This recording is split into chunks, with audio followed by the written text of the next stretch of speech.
today on Dr. Phil.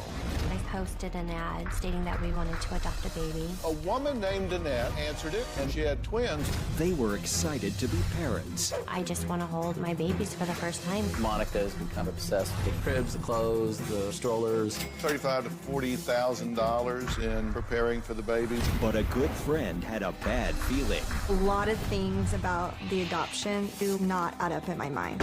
You think she's being scammed? I do. Well, the birth mother, Annette, is here.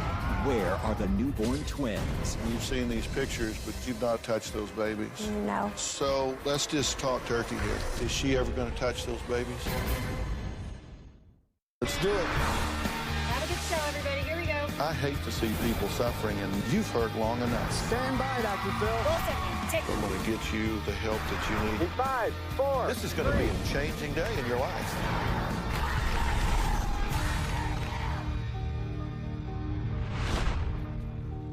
Monica and Max were so desperate to become parents that they put an ad on Craigslist in order to find a baby.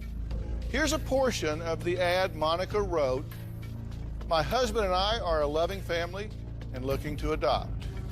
We have 2 teenagers living with us full time, and I, the wife, cannot have a baby. Please, if you are a woman looking to adopt out your beautiful baby, please contact us. We're a very easygoing family and have a beautiful nursery and tons of love and security to offer. Well, as luck would have it, soon after they posted the ad, Monica says she got a response from a woman named Annette who was looking to place her baby for adoption. Take a look.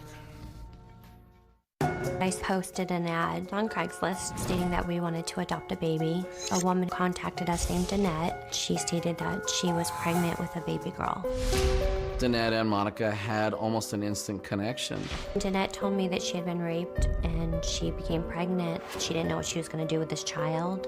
When Danette told me that, my heart went out to her. I asked her a lot of questions. Danette and I started talking every day. After talking to Danette for a month, she wanted Max and I to adopt the baby. We were ecstatic. We were on cloud 9. Danette started sending us ultrasounds and information about doctor's visits that she had. So we started a Facebook page to document everything that was going on. I wanted everybody else to be able to share in the joy. They were able to get updates as we were. After talking to Danette for about 2 months, I drove out of state to go meet her. We sat and talked for hours. She says, "Do you want to feel her kick?" When I touched her stomach, I felt our daughter kick. I was so excited. About a month before the baby was born, Danette said the guy that raped her had been caught. Danette told us this person could have parental rights. The next day, she told me that he had bonded out of jail. Danette kept assuring us the baby would still be ours. She spoke to me about flying to our hometown and having the baby out here. The day that Danette was to fly to our hometown to give birth, she went into labor. Well, you just heard that this mystery mom, Danette, said she was pregnant with a rapist baby. And as the due date neared, the father of this baby, the rapist, actually gets out of jail. Now, concerned that he could possibly want parental rights, Monica and Max quickly arranged for Danette to fly out of state to deliver the baby in a hospital near them. When suddenly, nope, that can't happen. Why? Because Danette goes into labor. And yet another twist. Danette was not just pregnant with one baby. She tells the parents that she just delivered twins. Take a look. I got a text from one of Danette's coworkers saying she didn't just have our daughter, but she also had a boy, that we had twins. I was extremely shocked and extremely excited. Danette gave birth to the baby girl first, and she was 9 pounds 7 ounces. The boy was 3.2 pounds. This was definitely a dream come true. We named the girl Michaela Love, and we named the boy Mason David. The day after the children were born, Danette told me that the father wanted custody of the children. Right now, the babies aren't in Danette's possession. They are in foster care. At this point, the babies are almost 2 months old. Monica is completely devastated. A court date's been set up for next week. Danette's gonna get the birth father's rights relinquished, so we're able to bring home our babies. It's killing me. I just want to hold and meet my babies for the first time. Well, Monica says she and Max have spent about $40,000 preparing for a baby. Max says Monica's spending, well, he says it's just out of control. We've spent around $30,000 to $40,000 to have a child of our own. I've purchased books, furniture, clothes. I have tons of blankets. This is for the car seat. We moved from a 3-bedroom condo to a 4-bedroom house. The cribs, the clothes, the strollers, I'm talking $1,000 strollers that are extreme, that I think you'd have to be an astronaut to figure out how to use. We bought a brand new SUV. It's room for all of our kids. Since we found out that we're having twins, I had to change everything. Probably gonna move a piece of this out to one of the other rooms, put another crib in here. The room was prepared for a girl, and now that we had Mason, we had to make sure that he had everything. And of course, I had to give him his whole wardrobe. I have his closet here for him. You went shopping. Throughout this entire process, our house converted into the baby house. She's doubled, if not tripled up on everything. Not 10 bottles, but 50 bottles. Not 2 sets of diapers, but 20 sets of diapers for children that aren't even here yet. I think we have enough stuff for both of them. Yeah. Okay, well, Monica, Max, this has clearly been the centerpiece of your life as you're moving towards this adoption. How did you feel when you found out it was 2 babies instead of 1? I was excited. That's a good thing, or I mean, I Amazing. know. It was a good thing. How have you dealt with the disappointments along the way? Because you were going to have her come and deliver the babies in your hometown instead of where she was. Then she has the babies, so she can't. How did you feel about that? I was very disappointed because I wanted to be there for the delivery. I wanted to cut the cord, or if she had to have, a C-section, I wanted to be there. You've become really close friends with her, right? I have. When you found out that this was a product of rape, that had to be a moment to think about, right? What was your reaction to that? I just wanted to know that they were healthy. But you found out that, in fact, they may not be healthy, right? Michaela could possibly have a slight autism. Right. And that Mason, he was so small, because we didn't know about him, that, he's going to have probably some health issues. Okay, and you named the babies? I named them. We named them. Michaela and Mason? Right. Yes. Okay, and you said she's gotten a little obsessive about spending the money? More than just obsessive, yes, absolutely. Yeah, $35,000 to $40,000 in preparing for the baby. Bigger house, bigger cars, because you got to have room. Handmade blankets and clothing. $1,500 to go visit her. $700 in gifts. $100 to her for Christmas dinner. Paid her electric bill over $300. $850 on one stroller. Then you bought 3 others. Well, I switched because one of them couldn't be used as a double, so I needed... But then you got another one, 400, so you now have 4. Yes. It's a lot. Yeah. I think Monica has become over-obsessed with the entire baby process. What's it mean to you to finally have a baby? Everything. But you haven't seen these babies yet. No. Because at this point, they've been placed into protective care until the adjudication of this now released rapist that wants custody, or you just want to terminate it where he can't have a chance? Both. I was told he wants custody, and I don't want a rapist touching my children. Next, we're going to find out why Monica's best friend sent me a letter with a desperate plea about you. We'll be right back.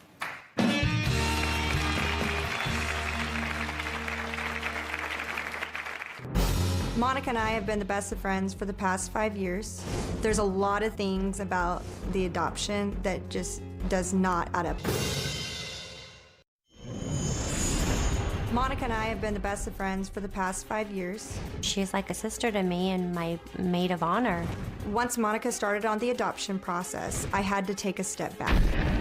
She's extremely emotionally involved, not only to these children, the twins, but to this woman. I've seen probably every single one of Dr. Phil's episodes on catfishing.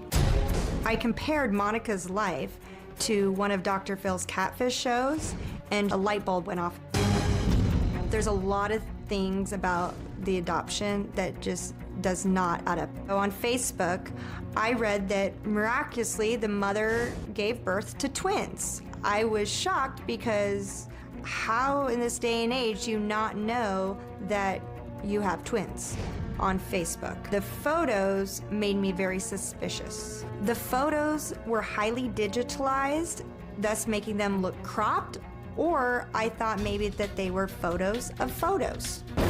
People have their doubts, but I've touched Jeanette's stomach. I felt her foot. I felt her kick.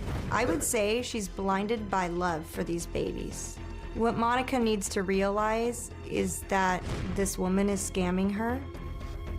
I just feel bad for her. This is painful for me because Monica is so deserving of a child. And I know she would be a fabulous mother. It breaks my heart. So, Wendy, you wrote in, you think she's being scammed. I do. Do you think that there are no babies, or do you think that this mother's just simply not going to allow the babies to be adopted? Honestly, I have absolutely no idea. But just, there's so many red flags to me. You said red flags. Yeah.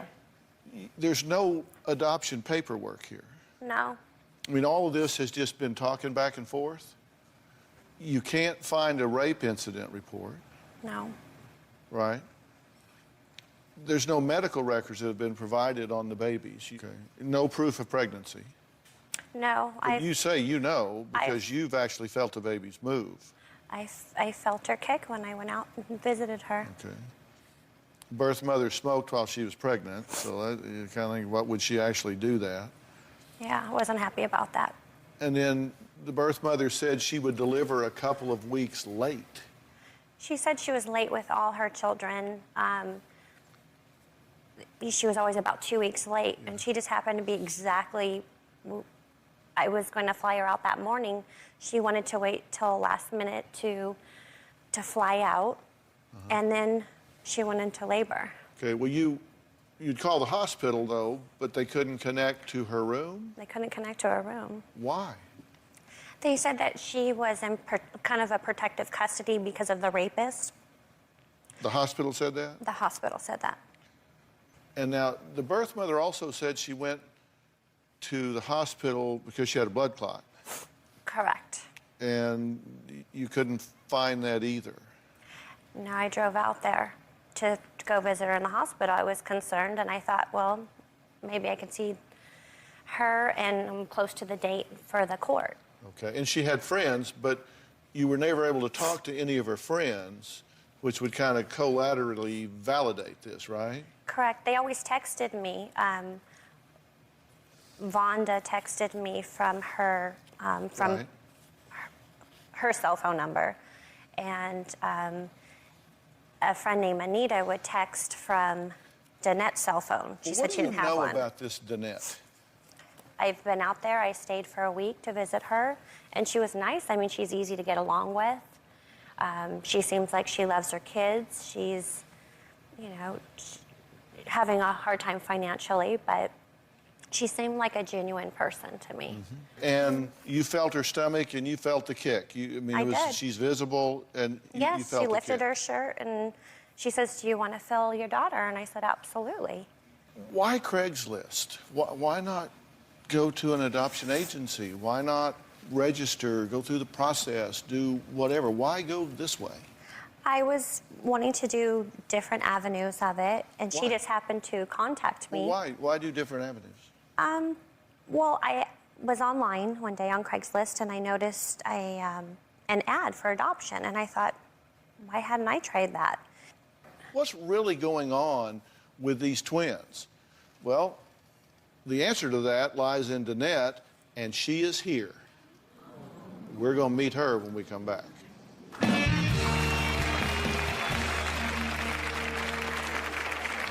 My greatest fear with all of this is she's been lying to me and the babies don't exist. It would be one of the meanest things someone can possibly do, and I would hope that no one is that cruel. If this doesn't work out, I worry about what may happen to Monica. This is everything to her. If it's not real, it will devastate her. When I think about Mason and Michaela, I'm so excited. I brag about them all the time. I feel like they're ours. I'm already a dad. I'm just waiting for them. The last time I got a picture of the babies was almost a week and a half ago. The babies are getting bigger. They both have completely different personalities. Danette's told me Michaela is very independent, and she is the stubborn one, and that Mason doesn't like to be fussed with. When I see the picture of Michaela, I think that she's my beautiful daughter. When I look at Mason's picture, I have a little bit more of an attachment with him because I feel he needs me more. I'm thinking about raising them and trying to offer them whatever we can to make their lives better than ours. That's what parents do. At this point, you are ready. If she comes out here and if this is hung up in the court system and using our resources, we can get lawyers and break this loose and put those babies in your arms, you're ready. Absolutely. I mean, you're ready to wrap those I have the children car up. seat in the car. Well, the question is whether these parents have been scammed. Well, Danette is here to answer that question. She says she was very happy when she came across Monica's adoption ad on Craigslist. Take a look. I met Monica by responding to her ad on Craigslist. I told her I was interested in her adopting my baby. I found Monica's personality very attractive and we just clicked. My relationship with Monica was like having a best friend, another sister. I thought Monica was a really great person, that she'd make a good mother. She was funny and nice and kind and caring and just a good person. I always ensured Monica and Max, no matter what happened, everything would be just fine and that they would get the babies. Okay, Danette is going to come out and join us right now. Danette, Dr. Phil, good to meet you. Nice to meet you. Have a seat right here. I'm glad you're here, and I've been talking to Monica and Max, who you know. This is her best friend, Wendy. Hi. Had you met Wendy before? No. No, okay. Now, I want to be sure that I have the history right here in terms of what you've shared with her across time. You've told her that you were raped, and from that rape you were impregnated. You told her that, correct? Yes. And you've told her that you have cancer, Yes. okay? You've told her that the baby, the little girl, Michaela, could be born autistic. Not sure, but could be, Yes. okay? That you have two friends, Vonda and Anita, who help you, right? Yes. And you've never met them, but you've texted with them, Correct. okay? And that unexpectedly you had twins, correct? Yes. You told her that wasn't foreseen. You didn't lie about the second baby, you just didn't know about it. You delivered naturally without an epidural, and the boy was 3.4 pounds, and the girl I had 8 pounds 9 ounces. You said it was 9.7. And because Mason was underweight, needed extra care, and that the rapist paid a $50,000 bond the day he was arrested, and that his motive for raping you, you explained to her, was because he wanted children, Yes. and that you have a twin sister yourself. Yes. You told her that. And the kids that are living with you are your sisters. Yes. And this isn't just out of the blue. You've seen pictures, right? Correct. Is this the little girl or the little This boy? is Michaela. Michaela, the day Okay. she was born. This is Michaela. Okay, these are the twins together. Yes. Okay, so, and then here are the twins Correct. wrapped up. So, I got the history right, correct? Correct. And you've seen these pictures, but you've not actually touched those babies. No. So, Danette,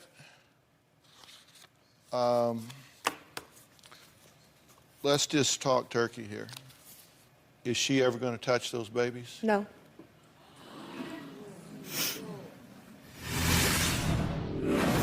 Say something. Don't yell at me. Don't what? Yell at me. Say something. I grew up in a real dysfunctional home. There was a lot of chaos there. My whole life growing up, I was just a piece of trash on the road in everybody's way. It didn't matter much.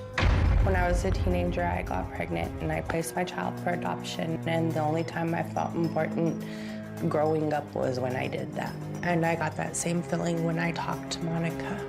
Having Monica pay attention to me and talk to me every day made me feel good about myself. And she made me feel important. Is she ever going to touch those babies? No.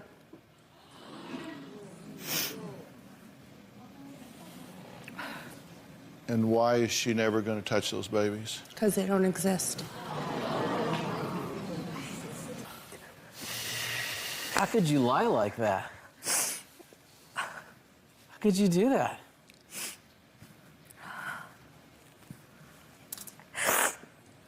What is wrong with you?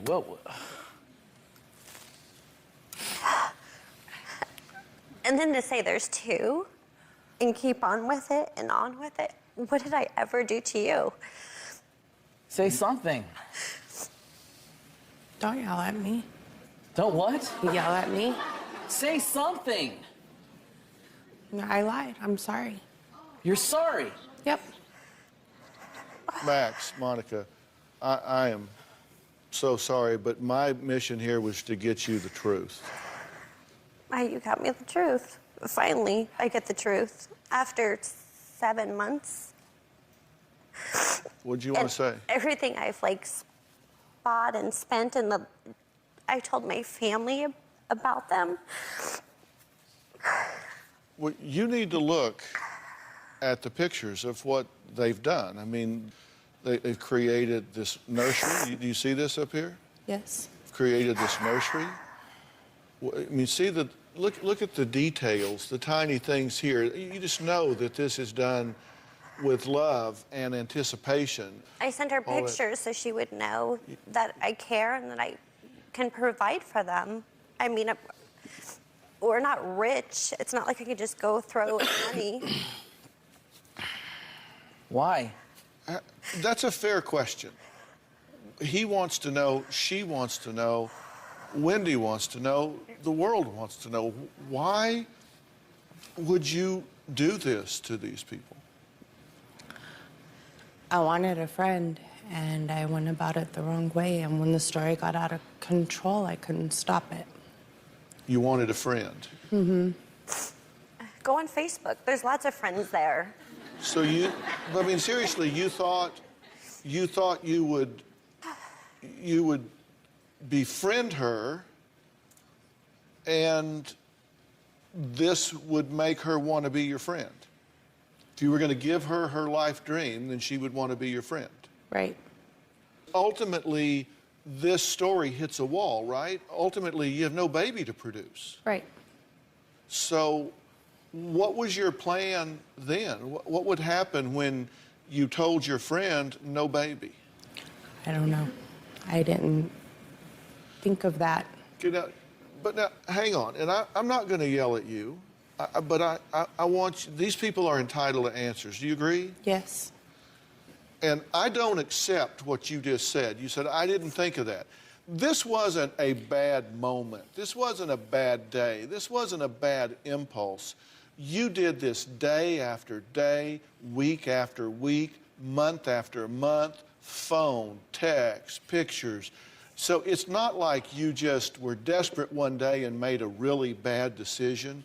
You perpetrated a long-term fraud, devastating these people mentally, emotionally, physically, and financially. This took a lot of work and a lot of time. You had to think about it somewhere along the line. I tried to stop it. I just should have been honest, and How I did you didn't. try to stop it? You tried to scare her off? Yes. That's what all of this autism, cancer, rapist, Yep. That's what this is about. You're trying to get her to quit. Why not just tell me the truth and then I quit and I don't put my heart and my soul and everything into it? You try to make it stop.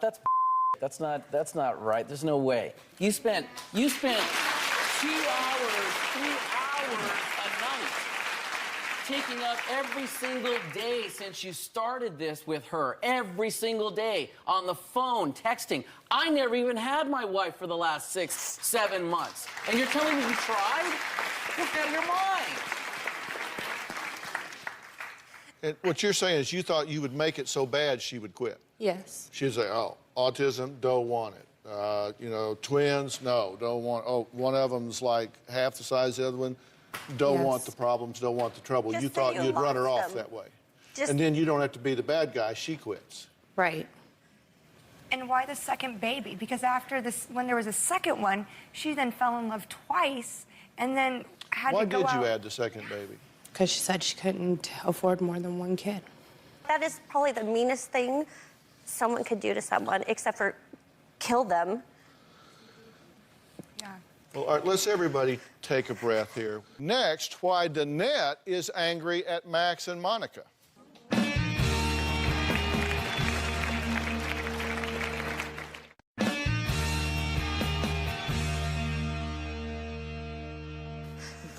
I'm here with Monica and Max and Monica's best friend, Wendy.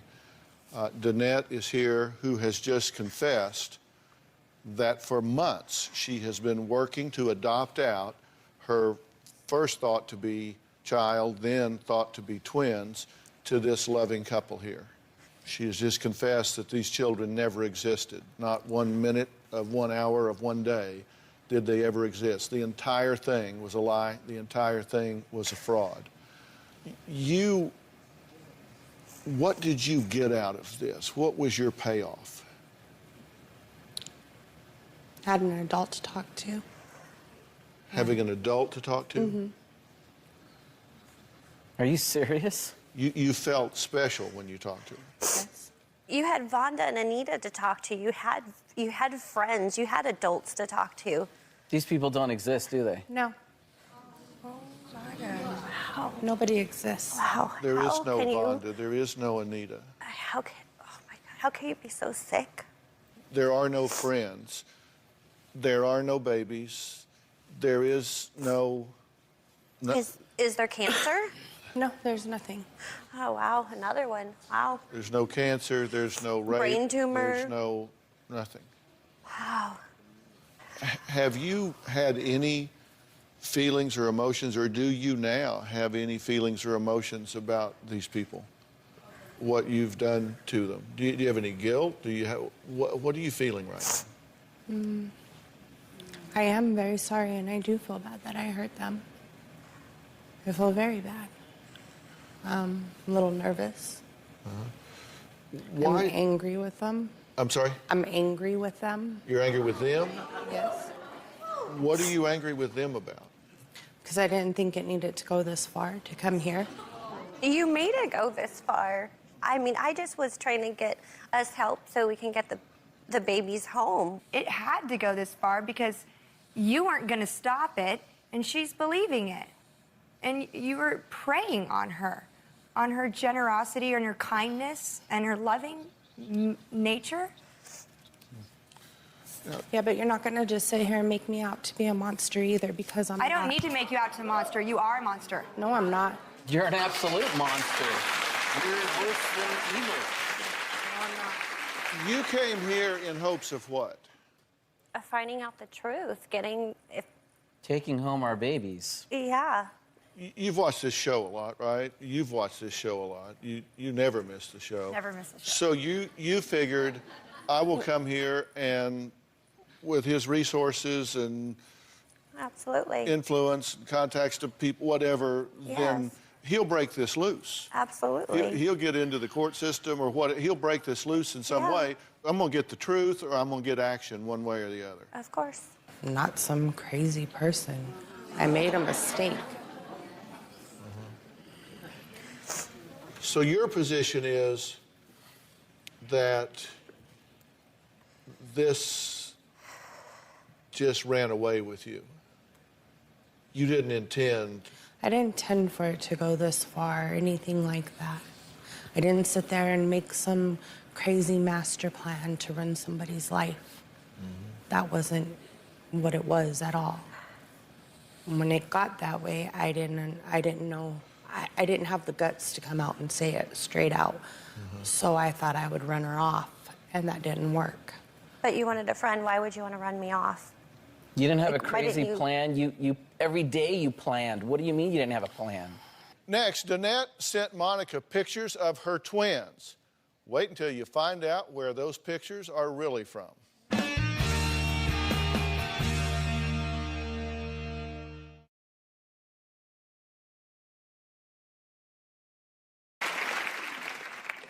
This picture up here with the two babies together, this one, are these dolls? I don't know.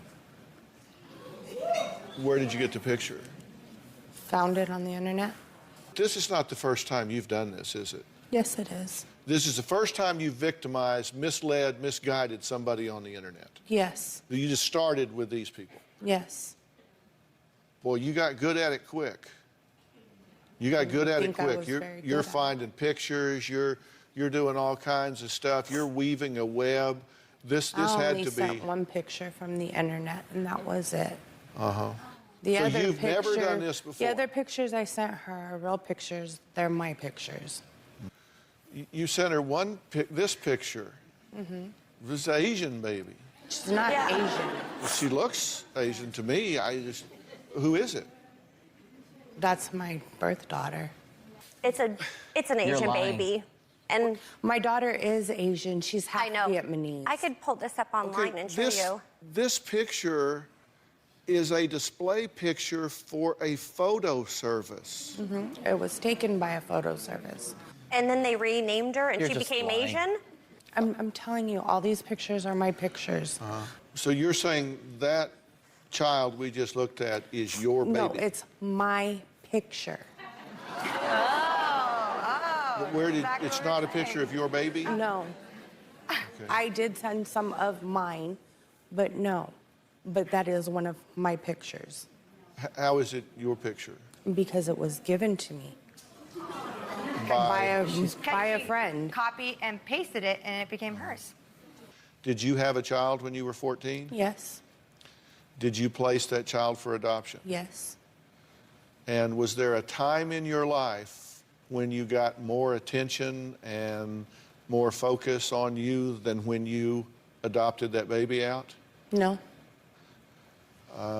So if that's true, if what you're saying is true, then that would suggest why you choose this to do, because there was a time in your life where you were adopting out a baby. That was a wonderful what I time for you, and so here you are adopting out a baby again, and sure enough, it pays off again for you. Yes. They may not want what I'm getting ready to say to happen, but that's okay. I try to help everybody, and you need help. Do you agree with that? That for you to select this idea, to perpetuate this idea, to put these people through this excruciating emotional pain and continue in it, whether you say I got caught up in it or whatever, would you agree that that's not healthy? Yes. That's not a healthy choice at all. No, it wasn't. And the fact that you can do this to these people and not have remorse and guilt and pain and say you're angry for being held accountable tells me that... I'm not angry for being held accountable. That's where you're wrong. I'm angry because I took it as far as I did. I'm not angry per se at any person other than myself. You said I'm angry at them. I'm angry at them for calling the show.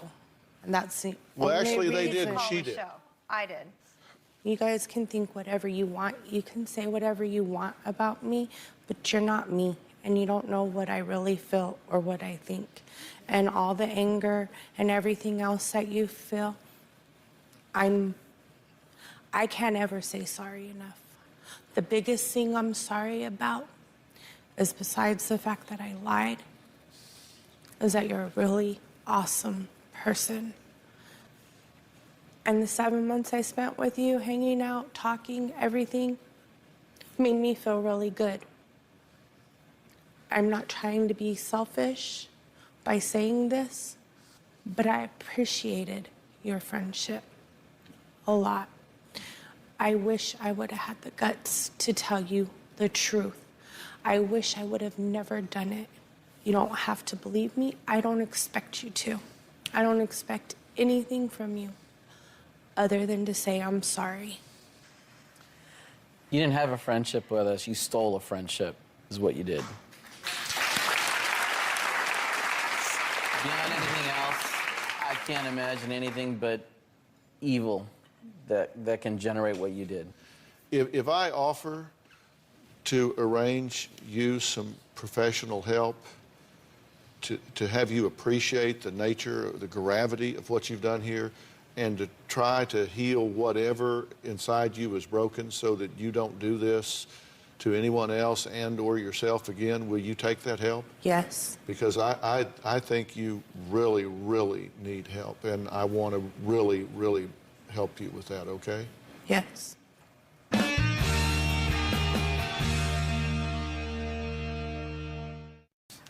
I hate that this has happened to you, and I don't want to leave this situation broken. You came to get the truth, but I don't want you to just go home with the truth.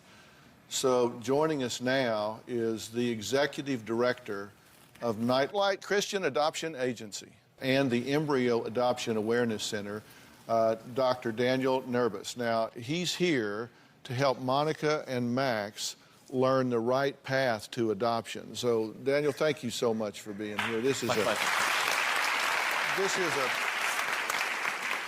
a terrible, terrible situation, correct? This is.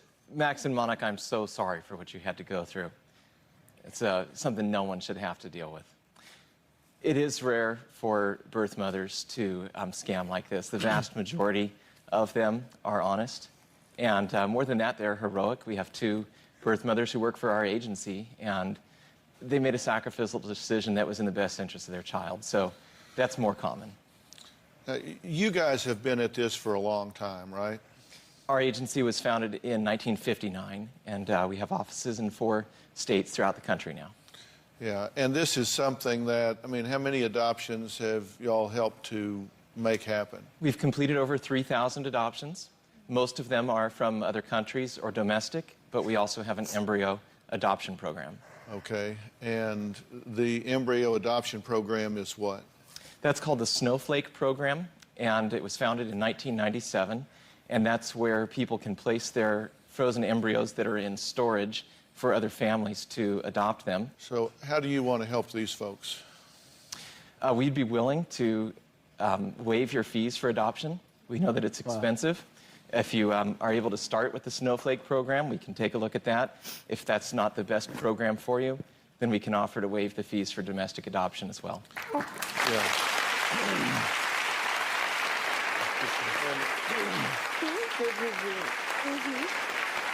You know, to give you a sense here of what he's talking about, you know, typically the adoption fees for domestic adoption are around $8,000. The fixed birth mother expense fund is like $5,000. The embryo adoption is like $8,000. I mean, just depending on what fits for you and where you want to go. And what the good doctor is saying here is that we want to make a gift of all of that to y'all. Let's do this the right way, right down the middle of Main Street. All of the fees are taken care of. This will be a top priority, and we will connect you with the baby that you guys deserve. Can we do that for you? Yes. Thank you. Can we do that for you? No expense to y'all. We'll take care of it. Okay? All right.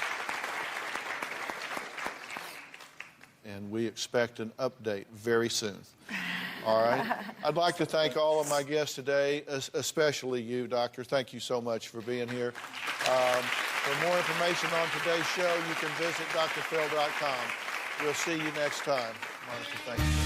I'm so sorry. Thanks, man. Thanks. Thank you so much. Bye-bye. Thanks, guys. Dan, thanks so much. Bye-bye.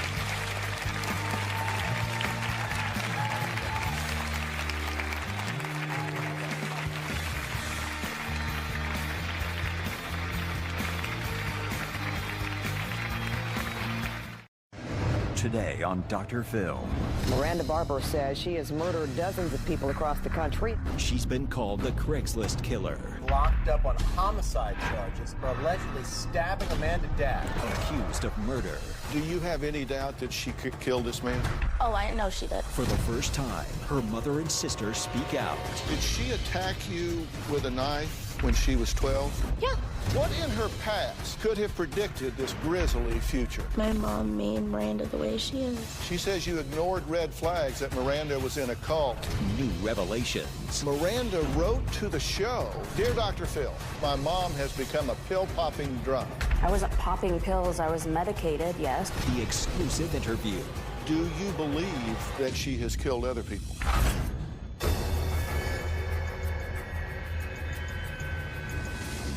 She's the young bride who made headlines recently for bragging about a bizarre killing spree. Miranda Barber.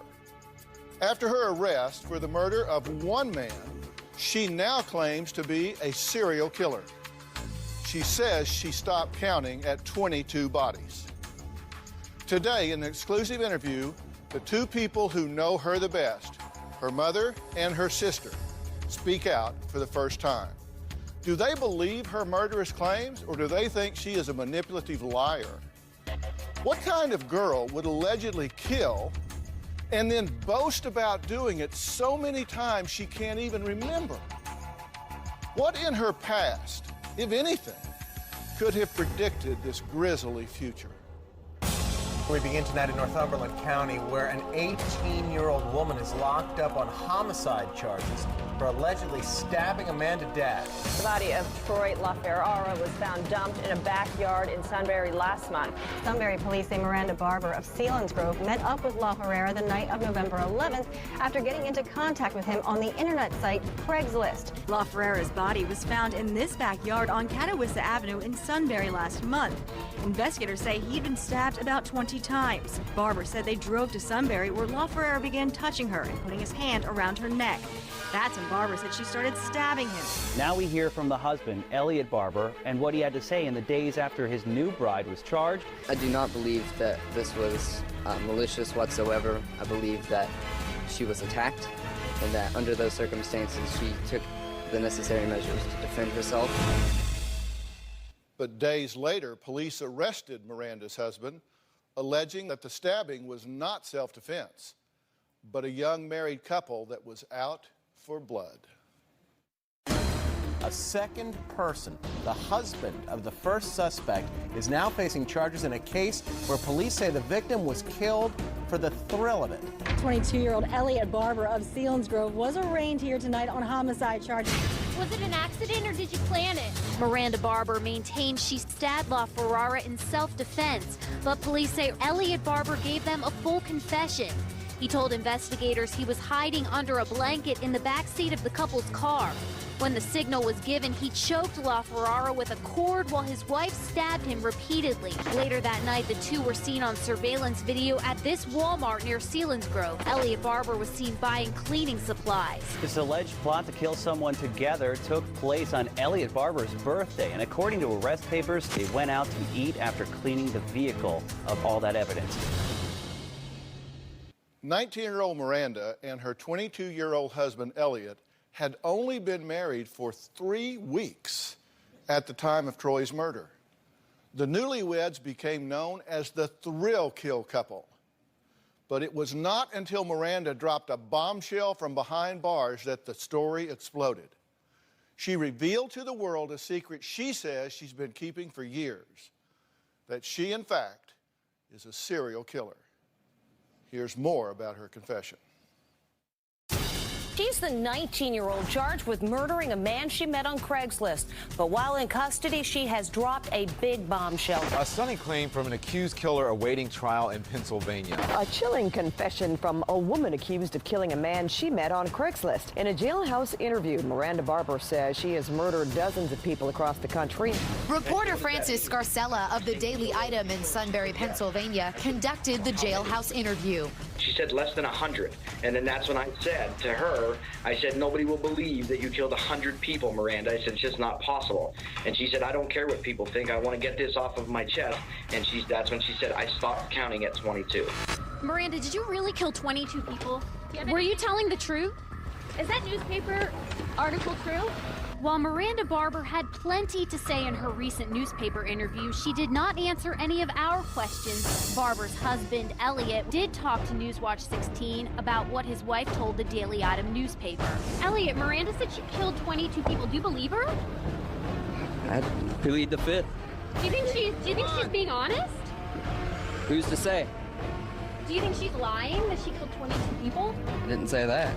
Do you think she's telling the truth? Well, don't put words in my mouth. Sunbury Police Chief Stephen Mazzio says his department listened to the recorded interview and officers are treating it seriously until proven otherwise. At this point, we are contacting various state and federal agencies to request assistance to determine the validity of the alleged allegations from the perpetrator. Miranda Barber and her husband both face the death penalty if convicted. Thrill kill? I mean, come on. Who does this kind of thing, whether it's 1, 22, or 100? What kind of little girl would grow up to be dubbed the Craigslist killer? Well, today, her mother Elizabeth and her older sister Ashley reveal what Miranda was like as a child, what she went through. Do they believe Miranda is capable of multiple murders? Well, you'll find this interesting. Take a look. Was it an accident or did you plan it? When I heard Miranda was arrested for murder, the first thing I thought was they were making a mistake. As soon as I heard she was arrested, I started Googling, and that's when I read all the details about how she did it. I didn't want to believe that she murdered somebody and stabbed him over 20 times. I kept telling myself, no, this isn't happening. I believe that Elliot convinced my sister to do it, and because my sister loved this man so much, that she would do anything to make him happy. The suspects accused of stabbing a man to death in Sunbury told a newspaper reporter she has killed before, more than 20 times. My daughter Miranda is not a serial killer. I don't believe Miranda has killed more than one person because they were so sloppy with this killing. I do not think my sister is a serial killer because she just isn't capable of killing someone in cold blood. She just isn't. Miranda told me in a phone call that her confession is true and she's not doing it for attention. Miranda said she felt like there was something inside her making her do all these things. It's like a demon. Miranda told me she didn't want to be released from prison because she was afraid that she will do this again, murder someone. It's just very hurtful because her father and I did not raise her to do that. We raised her to be a good person. I have not shared with Miranda what her father said in the media. Her father is saying that she should get the death penalty, and he thinks that's the fair thing for her. My sister's called me from prison, but I ignore the phone calls. I haven't spoken to her at all. My love for Miranda hasn't changed. I will never turn my back on her. She's my daughter. If I could say anything to my sister right now, I would tell her that I love her. And I would tell her that her lies aren't worth it. Elliot's not worth it. I just want her to tell the truth. Elizabeth, let me ask you, did you ever in a million years think you would be on national television discussing whether or not your daughter is a murderer or a serial killer? Or did you see this coming in some way? Absolutely not. You had no idea. You're shocked to be here talking about this. I am. How about you? I'm just We're talking about your little shocked. sister here. Yeah, I'm just as shocked as she is. What is it, Elizabeth, that you want people to know about Miranda? That she's not a cold-hearted monster. Why do you say that? Do you believe that she killed this man? Yes. What do you say to yourself as a mother to picture? What would she be doing with a knife? What would she be doing in the car with a man with a knife? And why would she be stabbing somebody at all, little alone, hacking away a couple of dozen times? How do you process that? It's hard to process. How is she not a cold-hearted monster? I think she was influenced by her husband, is what I think. Is that what you think? I think that too. You have to understand where Miranda's coming from. You have to understand what happened to her when she was younger. You have to understand the entire backstory to understand why she did what she did, why she reacted the way that she reacted.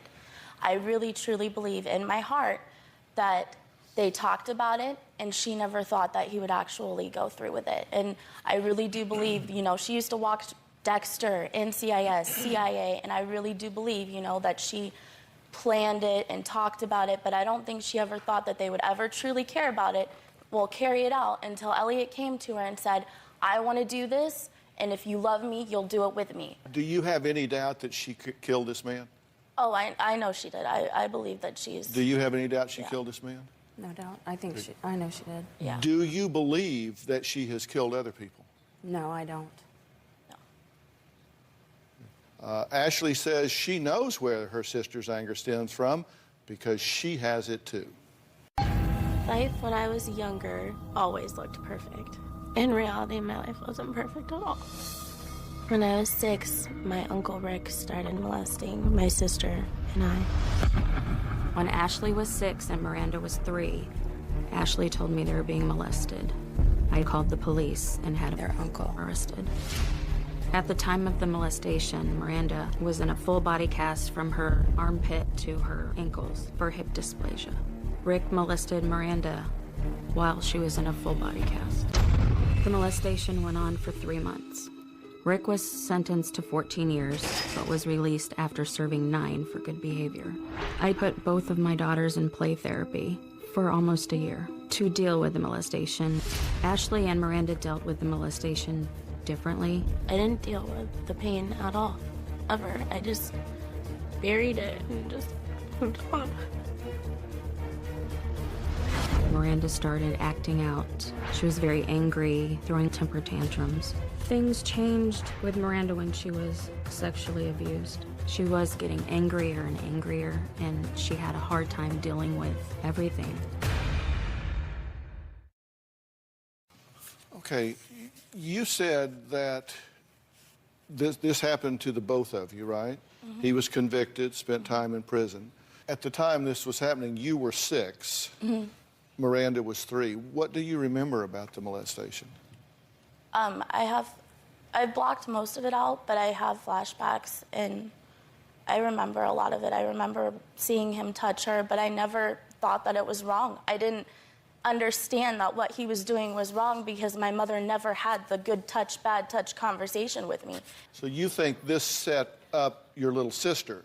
Yeah, and I don't understand why she waits until I'm 6 years old to have this conversation with me, because that's when I told her what he was doing. Because I was standing in front of a mirror and she was fixing my hair before I went to school, and for some reason, for the first time in my entire life, decides to flip me around and says, Ashley, if someone ever touches you in an inappropriate way, you need to tell me. And I said, well, what do you mean? And she said, well, if someone ever touches you here or in your private parts, that's inappropriate. And I looked at her, and it finally clicked in my head that what he was doing was wrong. And I said, Uncle does that all the time. What are you talking about? He does it all the time to me. He does it all the time to Miranda. And you promptly called the police. Yeah. And he was prosecuted, sentenced to 18 years. 14. 14, served 9. Yes. Well, coming up, the reporter who sat face-to-face with Miranda when she confessed to killing 100 people. Does he believe her? Well, we're going to hear from him when we come back.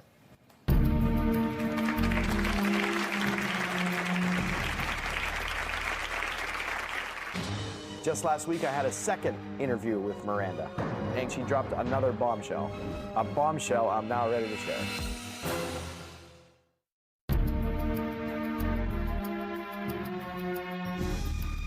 Well, 19-year-old Miranda Barber says she advertised herself on Craigslist as a companion for unhappy men. She says she would go to the movies, dinner, business meetings, whatever the lonely men wanted her to do. She would get paid up to $850 per meeting. Now, according to police, one of her meetups went tragically wrong. On November 11th of 2013, Miranda, with the help of her new husband, Elliot, just married 3 weeks, allegedly strangled and stabbed a man about 20 times and left his body in an alley. But the story didn't end there. A bombshell was revealed when Miranda sat down with the Daily Item reporter, Francis Scarcella. Take a look. As far as I know, I am the only reporter that has spoken with Miranda Barber. In my first interview, Miranda told me that when Troy opened the car door, he had said hello, and she said, I gotta tell you, I lied, I am only 16, and he said, that's okay, and he got in the car. The plan was, she had said, once they got the right person, they were going to have a signal. She was going to say, did you see the stars tonight? As soon as she says that, her husband pops up from the back seat, and he would begin to strangle the man. No stabbing was ever supposed to take place. Miranda told me that she was continuously driving. She said, did you see the stars tonight? And the husband never popped up. At this point, she said that the victim had started to touch her more. And she had said again, did you see the stars tonight? When Elliot did not respond to the cues, Miranda said that she grabbed a knife, she turned around, hit her husband in the leg, and she stabbed him the first time. Then Elliot popped up and wrapped a cord around the victim's neck. She had said that the car was covered in blood, and it was very hard to clean. What Miranda also said to me was that she had killed more than 22 people. I'd asked if there was any other murders that were committed through Craigslist, and she had said no, this was the first time. Miranda had told me that the people that were targeted were bad people. They were child molesters, they were people that owed money, they were just bad people that she would lure in. Just last week, I had a second interview with Miranda. During my second interview, she wanted to clarify a couple of things. The first being that she said that no law enforcement has come to speak with her. Miranda told me that she admits that everything that she's been saying is horrific, but she has absolutely no remorse. And she dropped another bombshell. A bombshell I'm now ready to share. Miranda told me she did hear that people were looking for bodies, and she said they will not find any bodies, but what they will find are body parts.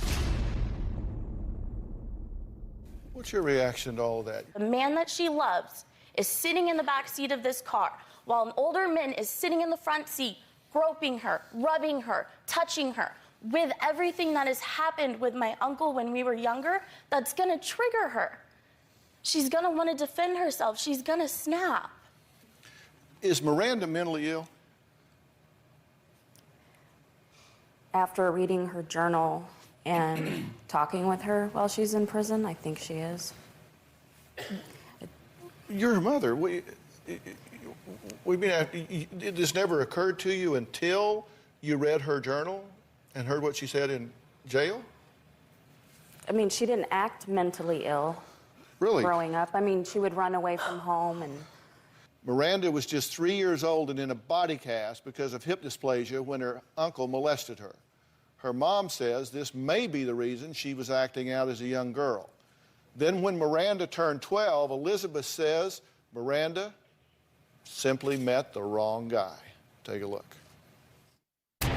When Miranda turned 12, I started noticing her acting out differently. She met a guy that was 27 who took her virginity. She started cutting her arms. She would run away from home. When she ran away, I never knew what she was getting herself into. I just thought that she was running away to be with her friends. One time, my sister Miranda showed up with a swastika on her neck, on her thighs, and on the back of her thighs too. She revealed to me that someone held her down and did it to her. During Miranda's teen years, we were not close at all. Every single argument we ever got into ended in violence. I was afraid of her. I knew something was wrong with her. I was literally scared for my life. At the time, I knew Miranda was struggling, but I didn't know how bad it was until I read her journal. In her journal, she talks about drugs, sex, rape, getting high, trading her body for drugs.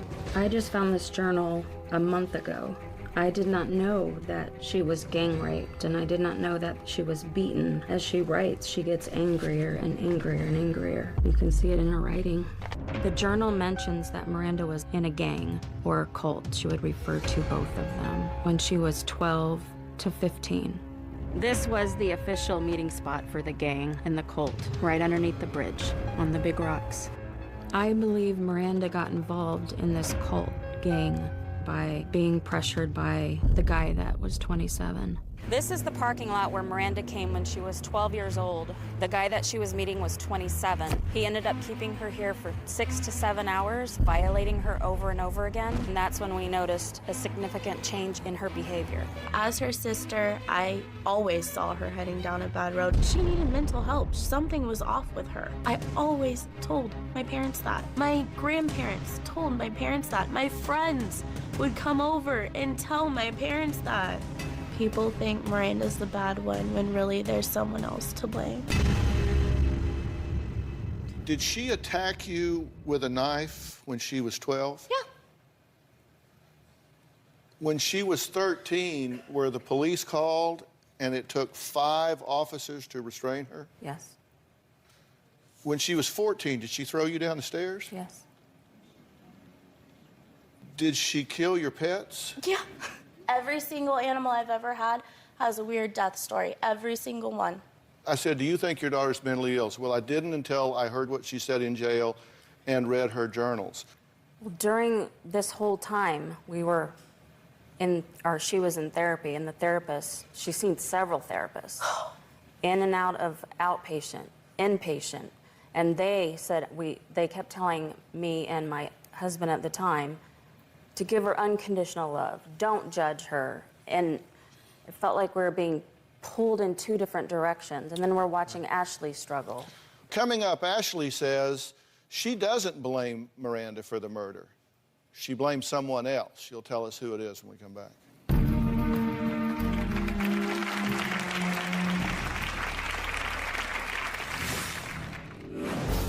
I just want to make it clear that it's not my sister's fault. She's not this monster on her own. It's come from someone else. There's one time when Miranda was 12, I asked her to walk the dog, and she didn't want to. It escalated into an argument, and she threw a knife at me, and it landed in the door.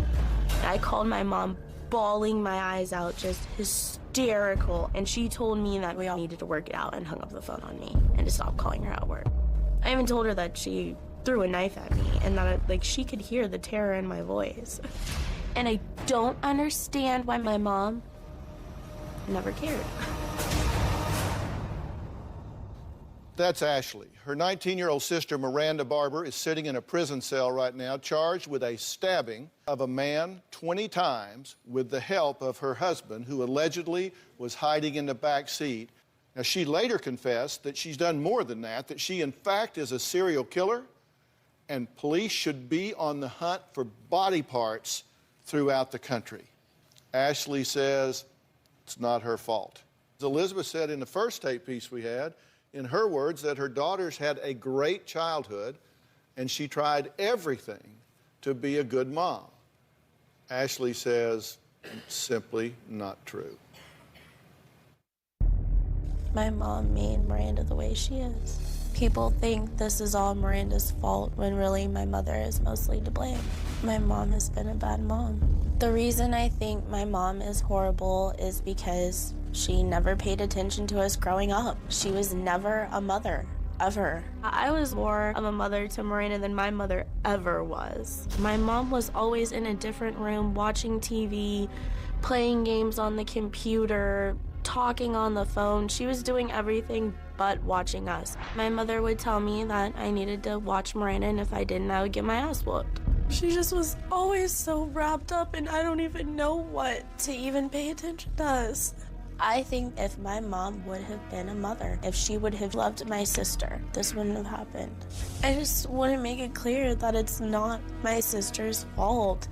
She's not this monster on her own. It's come from someone else.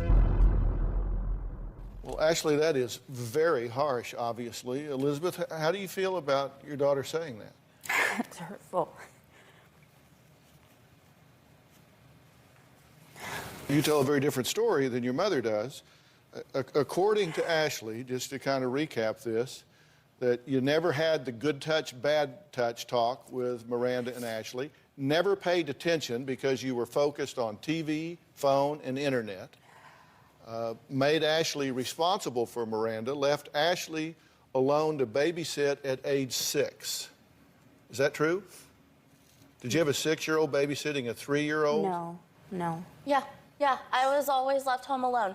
She says that you allowed Miranda at age 13 to leave for days at a time, that you called her judgmental if Ashley raised concerns about Miranda.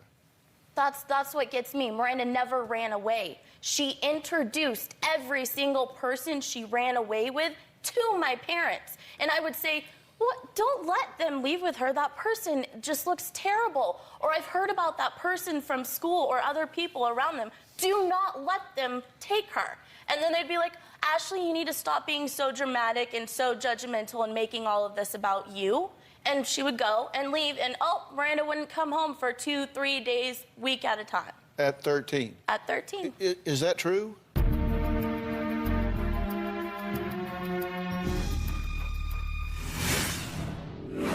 Did you send Ashley to go in a meth house to get Miranda out? You, as a mother, should have ripped yourself out of that car, busted down that door, and got her and threw her ass in the car.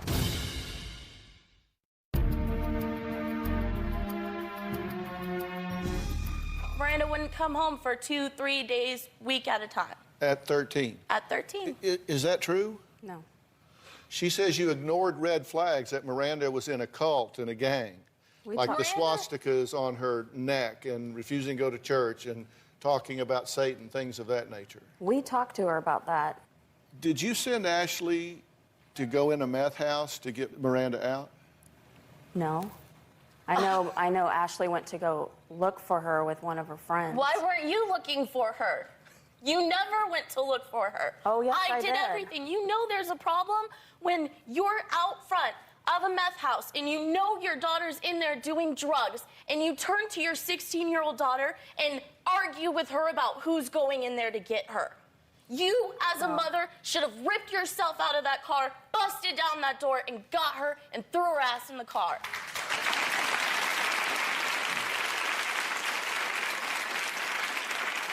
But are you saying that didn't happen? No, I didn't know it was a meth house. It was just a trailer. She's doing drugs all through treatment, all through her therapy sessions in treatment. She told you, I'm having sex, I'm doing drugs, I'm in gangs. This is nothing new. You always made me do everything. She said you allowed her to be alone all day taking online classes, knowing that Miranda was on drugs and being promiscuous. She says you told Ashley, don't call me again, when Ashley called crying because Miranda came at her with a knife. Right. You said, don't call me again, quit bothering me? Because it was like so many phone calls. And I didn't really think she was going to stab her. She said you ignored violent warning signs with Miranda attacking other people, ignored her mistreatment of the animals, that you were involved in other things, multiple affairs, prescription pills, alcohol, after your divorce in 2011, that you invited random men home to be around the girls, lied about having stage 3 cancer with only 6 months to live, lied to family about being raped, plays the victim with the situation with Miranda. She doesn't paint a very nice picture in that regard. She says you're totally into yourself. Multiple affairs, drugs, alcohol, lying about diseases. Are those things true? No, those are not true. Did you lie about having stage 3 cancer? No, I did not. You sat Did me you have down. stage 3 cancer? Yes, I did. Okay. Did you get treatment for it? I only went through 2 treatments. She supposedly went to chemo while I was at school. I came home. She was drinking a 5th of vodka and watching Teen Mom. Were you popping pills and drinking and unplugged from this situation? I wasn't popping pills. I was medicated, yes. All right, next. I actually have a very interesting letter that was written to me by Miranda. I'm going to read it to Elizabeth and Ashley when we come back.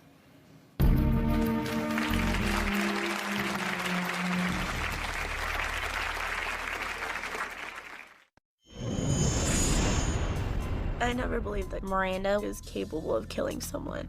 Hurting someone, yes. Killing someone, no.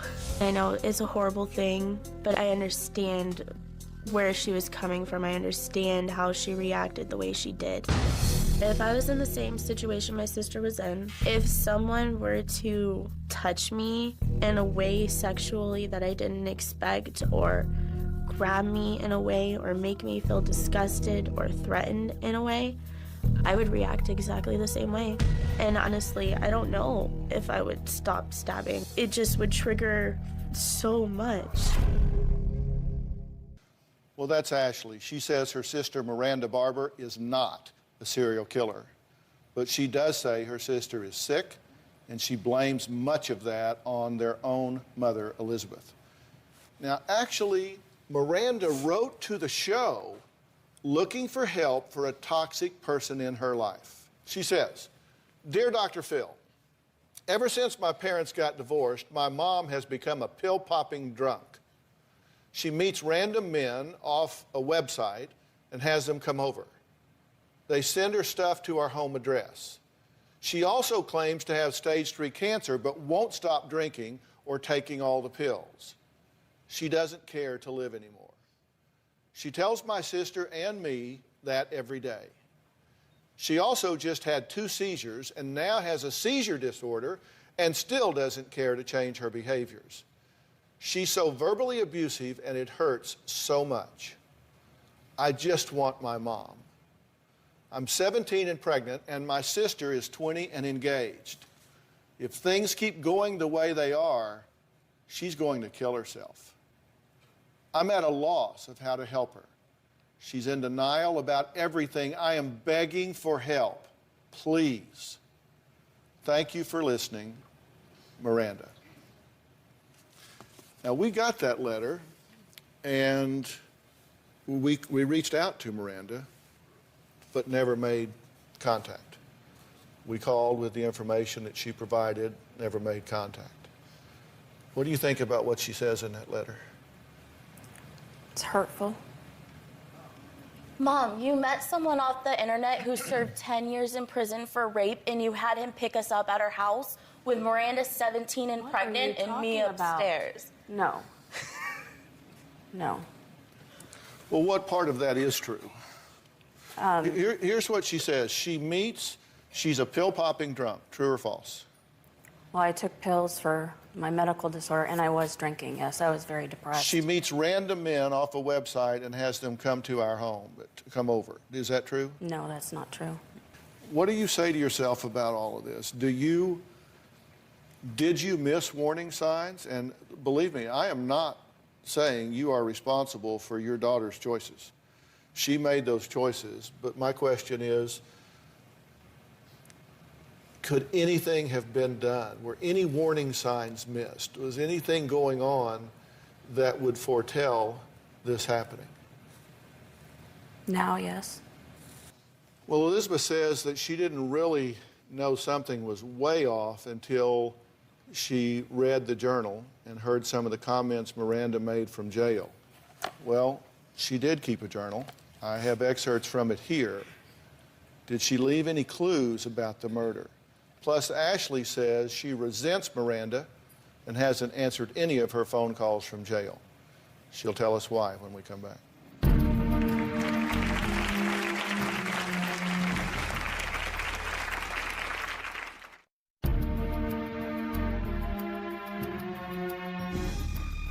Well, it's a story that has certainly grabbed national attention. A young couple, Elliot and Miranda Barber, have become known as the thrill kill couple because they allegedly planned a murder by luring a man into their car and then strangling him and stabbing him. So you think you have a greater burden here than Miranda? Yeah, yeah. She's facing the death penalty, you understand?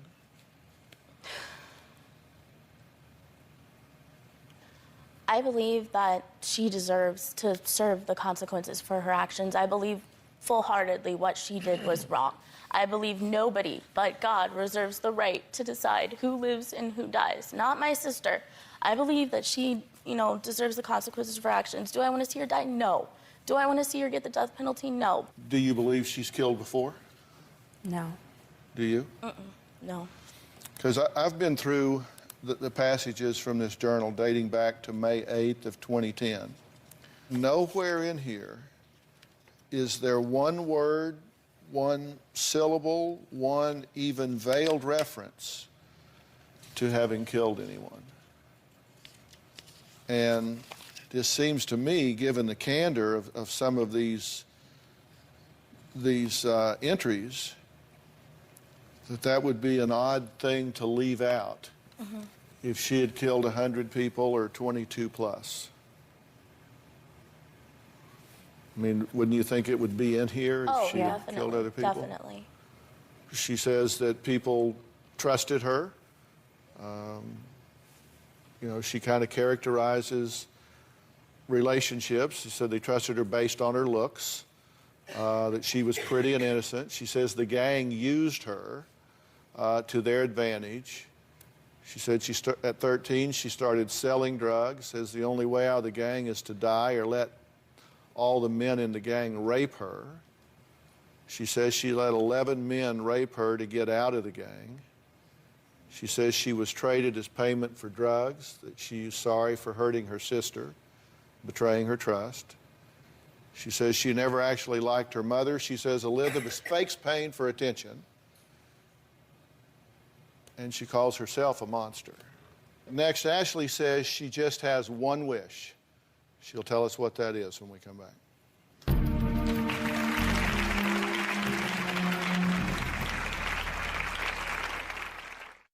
Well, I'm back with Ashley and her mother, Elizabeth. Ashley blames her mother for her sister Miranda becoming, as the media calls her, the Craigslist killer, part of the thrill kill couple.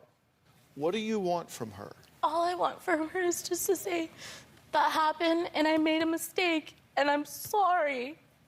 That's it. That's all I want. And then I just want a fresh start. And I want her to be a mother. I want her to care. And I want her to get the help that she needs. I want her to get the therapy and the help that she needs, because I understand. I understand. I really understand. That's all I want. I do care about you. And you don't act like it. I love you You very can much. sit there and say it all you want, but when you don't show it in your actions.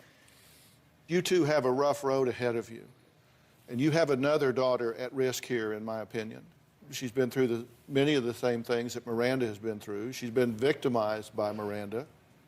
She clearly feels a disconnect with you.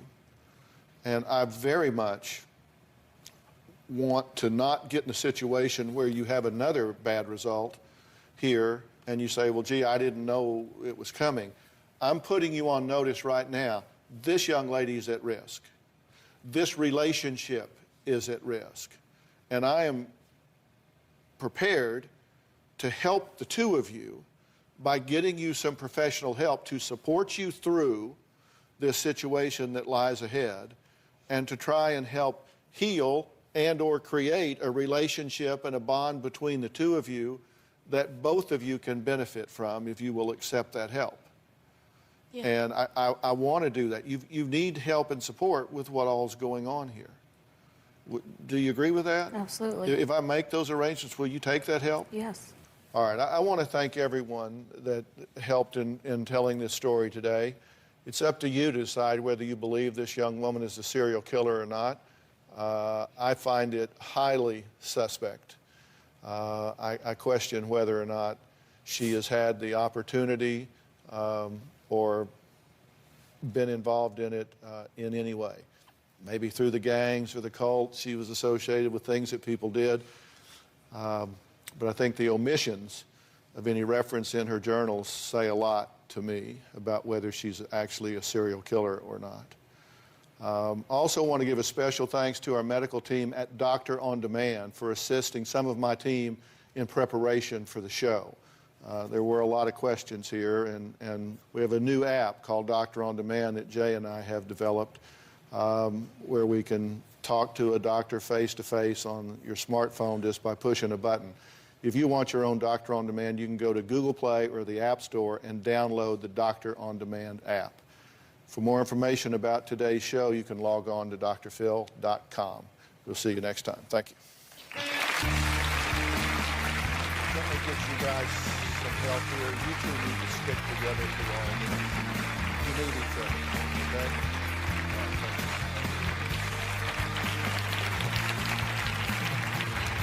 Thank you.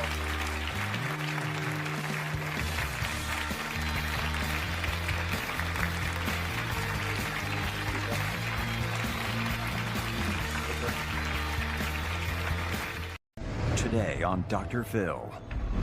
My daughter said my husband molested her when she was younger. I have never raped my daughter. You know what you did to me. You said you wanted to be here to confront him. I just want the truth to come out. Then start telling the truth. He said at 16, he approached you. Chris had gotten me high, and he said, well, I think it's time that you knew what making love was. Bull. Did you get her high? Yeah, I did. Do you have a problem with lying? Chris is facing years in prison. You just not even care. I care about my family. Then why are you doing this to your family? Because I want justice.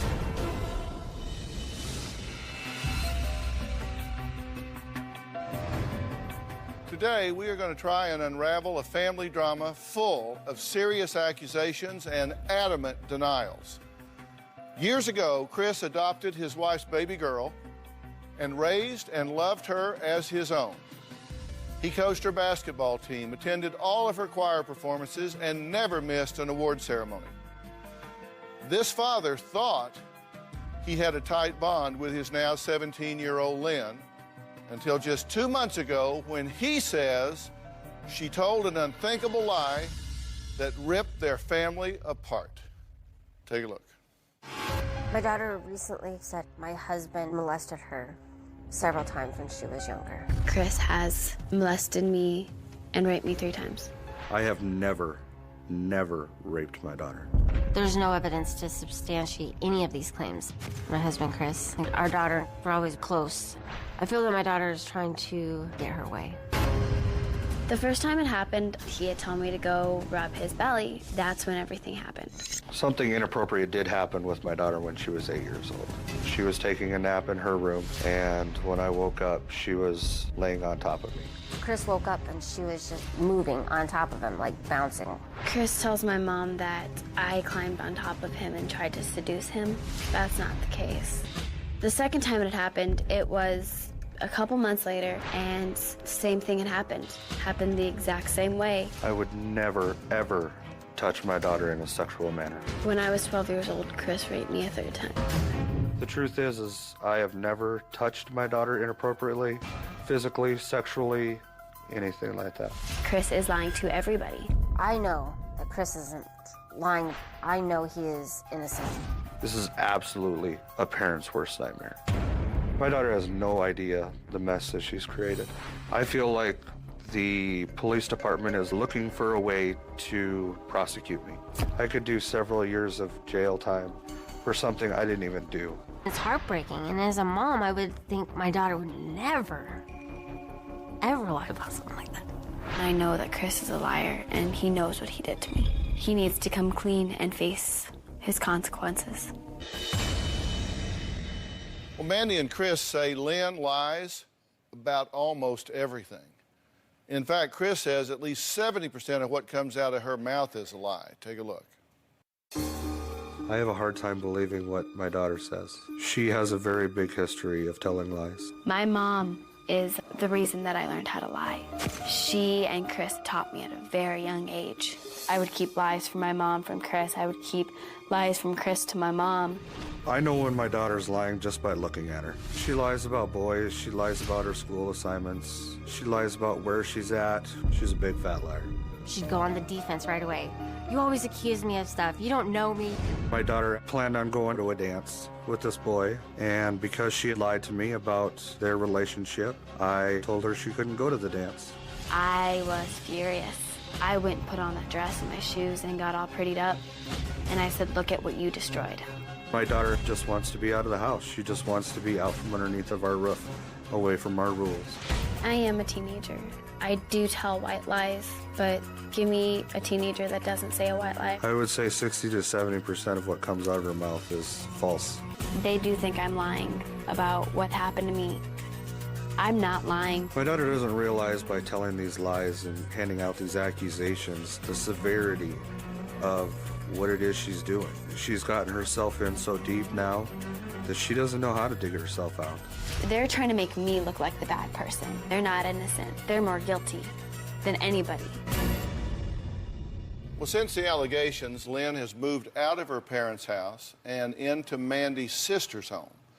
And as a result, she hasn't spoken to Chris since. Now, let me say up front, how do you feel about being here now? How do you feel about being here with Chris? I'm terrified. Okay, but now it was my understanding that you said specifically you wanted to be here with Chris, you wanted to confront him, you wanted to have this confrontation. If that is not true, I will excuse you right now because it is not my practice, even at an allegation level, to put a alleged victim of molestation in the same space as their alleged molester.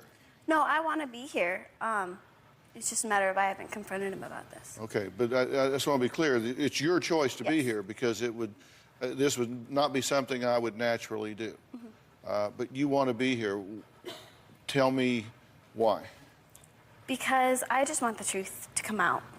I want everybody to understand what I'm going through. Then start telling the truth. I am telling the truth. No, you're not. Really? Really. That's Watch your mouth. You show this man some respect. I am showing him respect. Not by cursing on his stage. You were raised better than this, Lynn.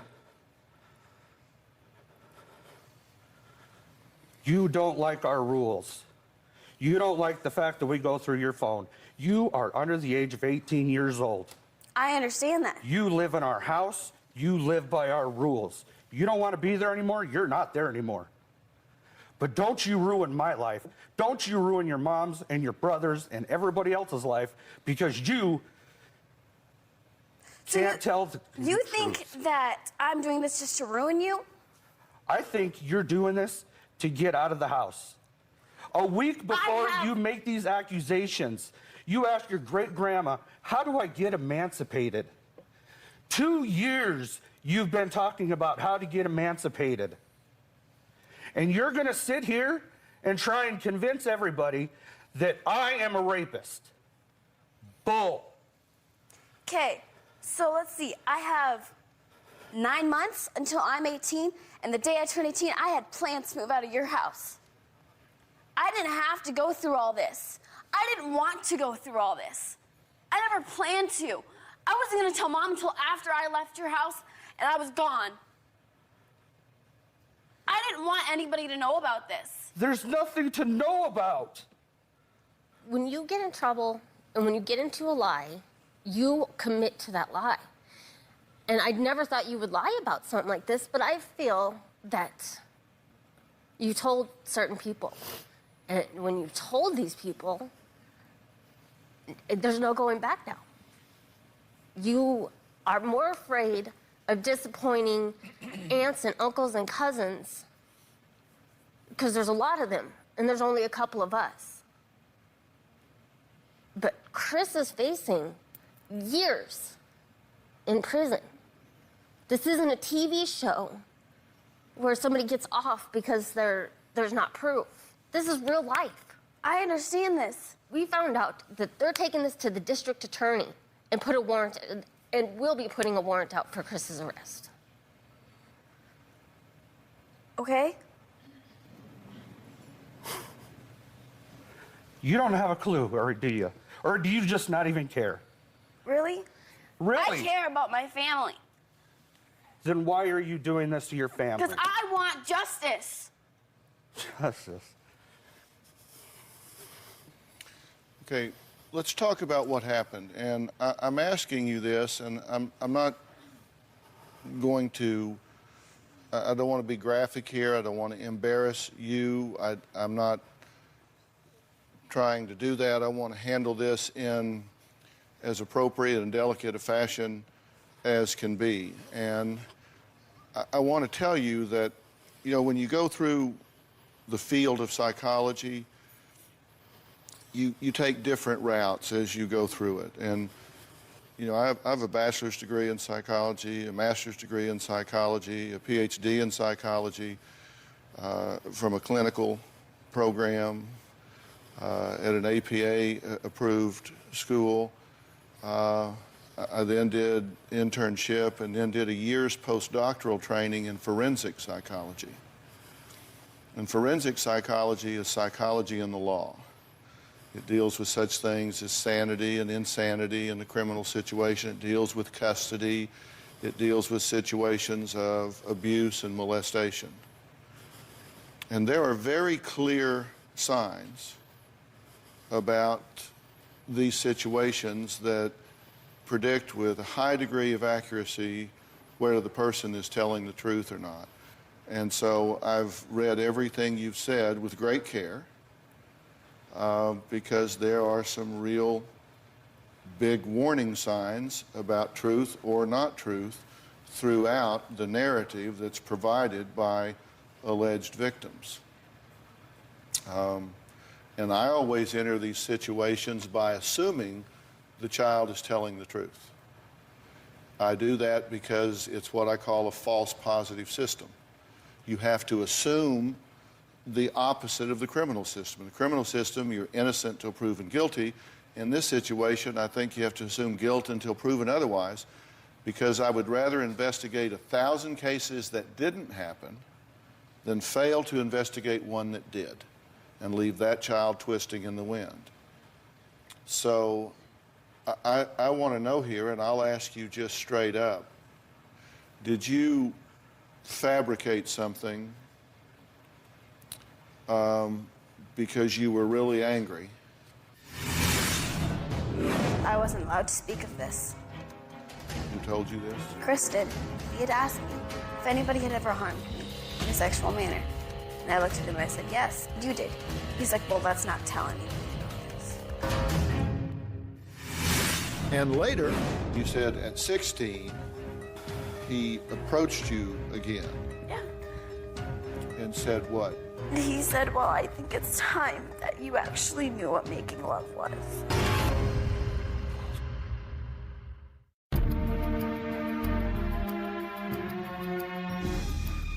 Did you fabricate something because you were really angry, and then before you know it, it kind of swept you along? No. And if that's the case,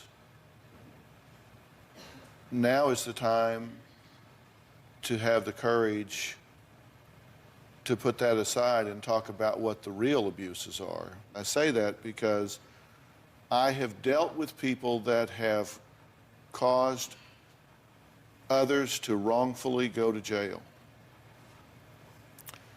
And the gravity of that hits them at some point, and it scars them for the rest of their lives. And none of that's happened here. And if you have exaggerated or fabricated this, then I would want, A, for you to say so before anything bad has happened here, and 2, so I can get on to what I consider to be other complaints that you have that I know are legitimate. about the manner in which your privacy boundaries and other things seem to me to be really getting disrespected, and I would want to help you with those things. But I can't move to those things with this hanging in the air. If you said this in anger at the time and then people just ran with it, just say so. We'll get past it and move on. I'm not lying. So you're telling the truth here. Okay, tell me what the truth is. When I was 8, between the ages of 8 and 9, Chris raped me twice and once when I was 12. He molested me and raped me. Okay, so once when you were when? Between the ages of 8 and 9. Okay, and what, where did this occur? In his room. Okay, and what time of day was it? It was afternoon. We were taking a nap. And what day of the week was it? I don't remember the day of the week. What month was it? I don't remember the month. What season was it? It was spring. I was told to always forget this. I wasn't allowed to speak of this. And who told you this? Chris did. Because after it had happened, he had asked me if anybody had ever harmed me in a sexual manner. And I looked at him and I said, yes. And he said, who? And I said, you did. He's like, well, let's not tell anybody about this. That's funny, because you told the cops that your mom and I never asked you if anybody had ever harmed you in a sexual manner. No, I told them. We never talked to you about that. That you had told me that. But you guys keep changing your story and you can't keep your story straight. We've got the same story. No, You're the one that's changing it up. Because you tell them that it happened when I was 8. You tell Mom it happened when I was 11. Mom tells me it happened when I was 12. And that you told her. I did not say. Yes, you did. I said 10 and 11. Okay, well, let me, I'm going back to the first time. You say you were 8 years old, or 9. But you don't remember. What grade were you in when you were 8? I don't know. Would that be second I think grade? it would be like 2nd or 3rd You know what grade. happened when you were in 8th grade? No, hey, hold on. Hold on. So you don't know if you were 8 or 9. You don't know if you were 2nd or 3rd grade. You don't know what month it was. You don't know what day of the week it was. It was spring. I remember that. It was springtime. Okay. And when it happened in his room. And how did you get in his room? My brother rolls off the bed a lot.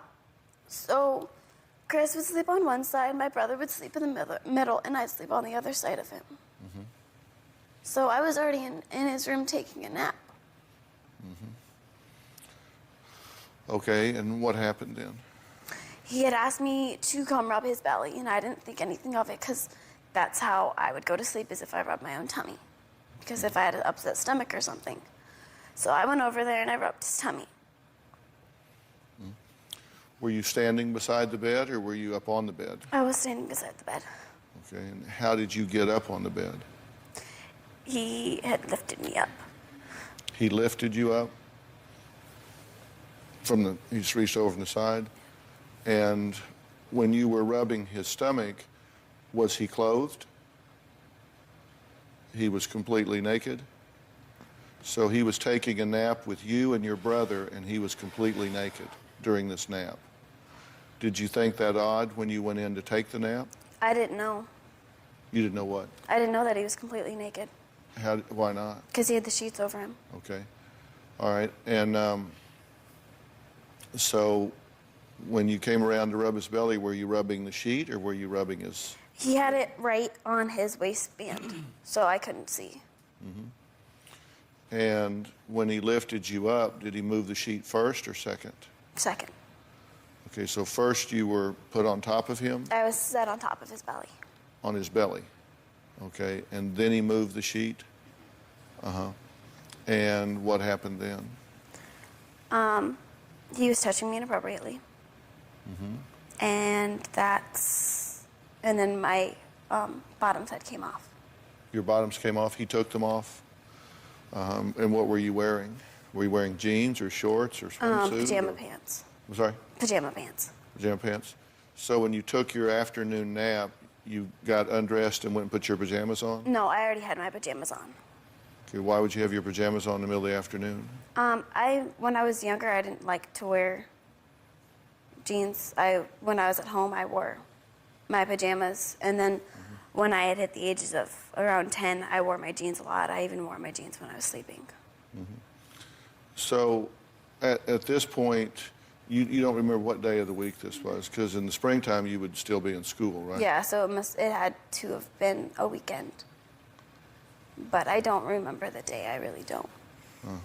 And where was your mother? I believe my mom was at work. Okay, did you work on the weekends? I usually worked Friday and Saturday nights, but that wasn't until 4 or 5 o'clock in the evening. Off and on, I'd had another part-time job, which when she was 8, I wouldn't have. When she was about 9, 10 is when I started working your standard But 9 when to 5 she was job. 8, you would have been home? I must have been 9 then, because my mom wasn't home. Chris, you say that something did happen when she was about 8 years old. You caught her bouncing on top of you while you were napping.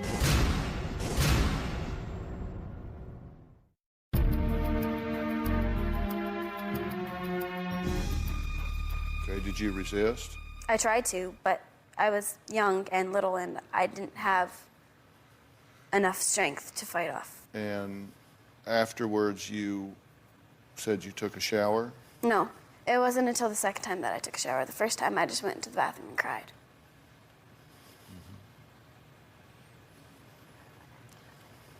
I didn't know what to do because I didn't know what had happened to me. Okay, Chris sleeps with clothes on. Always.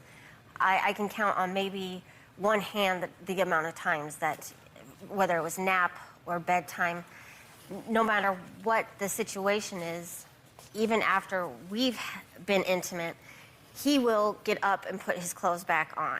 He doesn't like to sleep naked. He doesn't go to bed naked, ever. And as far as... Well, according to her, you did this time. So you went into the bathroom, but you didn't take a shower? My routine schedule was I took showers right before I went to bed. So at about 8 o'clock at night, I'd take my showers. But you'd just been through a terrible trauma, and... I had taken off my underwear afterwards because I had gotten redressed. How did you react to Chris after this happened? I was scared of him. I went to the other side of the bed, and I curled up on the very, very edge of the bed. So when you finished, you came back and got in bed again? I had to. And Chris, you say that something did happen when she was about 8 years old, correct? She was molested. That happened when I was like 4 and 5. No, I'm that talking was when I was about, little. I'm talking about you. You said No, something she was older than that. We were living in a different place at the time. You said at the ages 8 or 9 that you caught her bouncing on top of you while you were napping. I was sleeping again with my boxers and I believe pajama shorts on. And I became conscious. I had my sleep app machine on. I became conscious. I don't know if she was closed. I didn't open my eyes. I just immediately rolled over and was just utterly disgusted, ashamed, embarrassed, horrified. I mean, I just... You had a sleep apnea mask on? When you say this happened, did he have a sleep apnea mask on? Yes. He's had one for as long as I can remember. Yeah. But you remember it was on when, Yes. when this happened? Yes.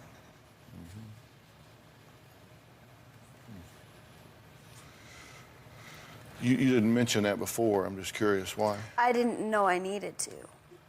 I thought it was, I didn't think it was a critical thing. Okay, and then you said it happened a second time. Yes. How did you, pretty much a similar situation? It was a similar situation. I didn't think that he would do that to me again. I didn't. Because we would watch these shows called Dateline or something like that about girls who would get hurt by men they didn't know, or men that she did know that were supposed to protect them. And so I thought that was a one-time thing. He wasn't going to do it to me again. And it happened again. It didn't matter to him. He didn't care. And then you say it happened again when you were 12. So 3 years passed before it happened again. It was after my brother had died. I'm not lying. You go ahead and tell your story. So Chris had gotten me high. He had put his hand right here on my leg. And he said, I think it's time that you knew what making love was.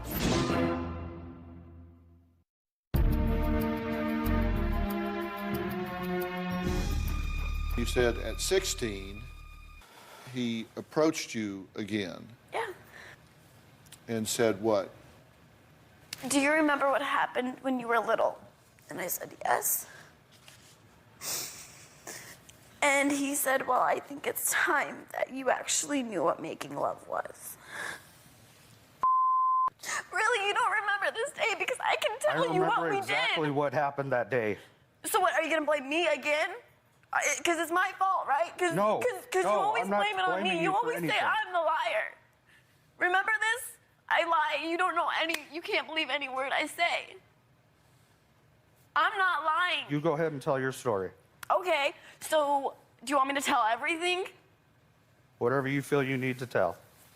So Chris had gotten me high, and we went to go sit on the couch, and it was one of those sectionals. And I sat in the middle, and my brother was in the fat sack on the floor. And I was curled up with my knees like this, because that's usually how I sit when I'm on furniture. I always have my feet on the furniture, and I do get in trouble at Amy's for it. But he had put his hand right here on my leg, and he told me, he's like, do you remember what happened when you were littler? And I said, yes. And he said, I think it's time that you knew what making love was. And at the time, I've never ever done any of that before. So I went to my room and got my blanket, and I curled up on the couch next to my brother, who was sitting on the fat sack. I was curled up right next to him, and I fell asleep for 4 hours. So did anything happen after he put his hand on your leg? No, I didn't let it. Did you get her high? Yeah, I did. You were doing what? Marijuana. She had wanted to try marijuana, and we had talked about it for quite a while, and I had decided that if she was going to try it, I wanted her to try it with some stuff that I knew was safe, in a safe environment, and so I allowed her to do it. Were you aware of this? After the fact, I was aware of it, and I was not happy about it with anybody. But we had discussed the fact that if she had wanted to drink or do something like that, I would rather have her tried it at home before, she's out at a party or something. I wasn't happy about the marijuana thing with either of them. And then I came to find out that that wasn't her first time of trying it. But then I've also found out, after the fact, that she was getting high at work with some coworkers after work, and she's been in trouble with it I don't know how many times, which is part of the reason she's lost some of her privileges. A lot of her privileges. Well, and I didn't condone it with him. You understand, I think that is incredibly inappropriate and poor judgment for you to be smoking dope with your 16-year-old minor child. I understand that. And part of me thinks that it is completely inappropriate, but I have to be honest with you, part of me felt it was a lot safer than out in some party driving up and down the road, Well, too. and if those were the only two choices, then you might have some kind of an argument, but fortunately they're not the only two choices, and for you to sit down and smoke dope with your 16-year-old daughter is hugely inappropriate. I'm just telling you my opinion. have your own. Mandy says most of her family has turned their backs on her for taking Chris's side. Is she wrong by standing by her husband? Plus, who does Aunt Amy believe? You know, I said that Lynn was no longer living in their home. She's gone to stay with Aunt Amy. We're going to meet her and talk about that next.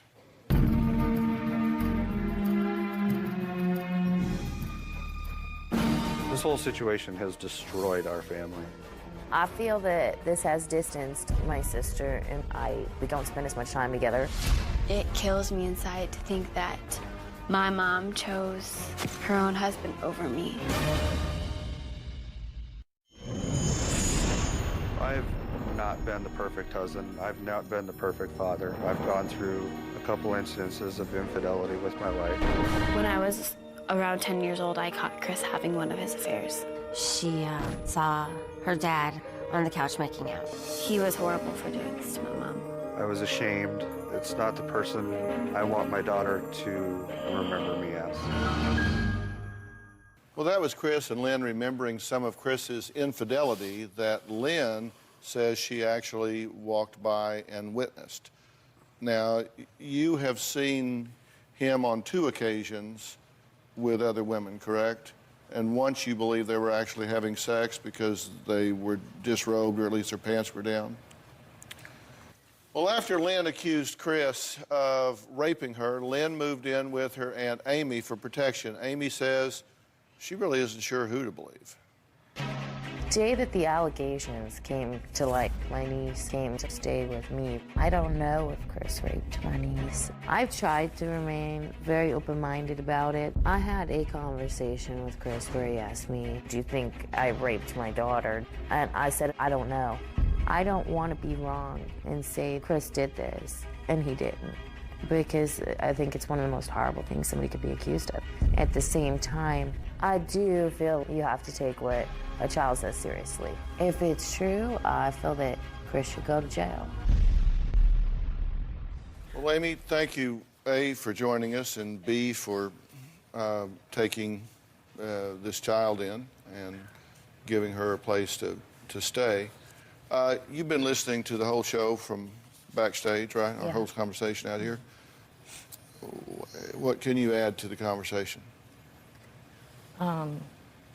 More confused than ever after watching What's confusing you? Just,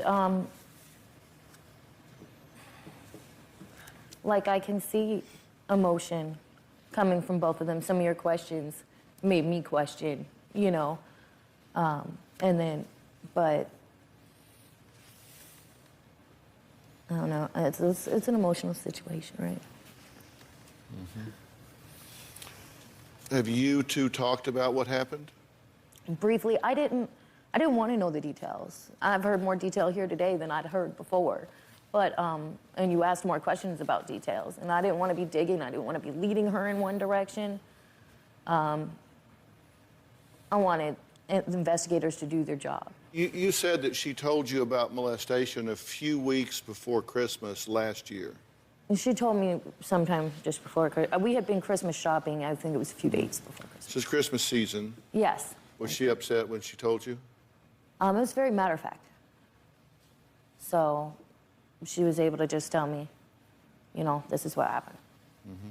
And I didn't hear details at that time. My response was, you need to talk to your mom. We have rules at our house. Some are very strict. It's his way or the highway. My daughter does not like our rules in our house. I think that's part of the reason why she created these accusations.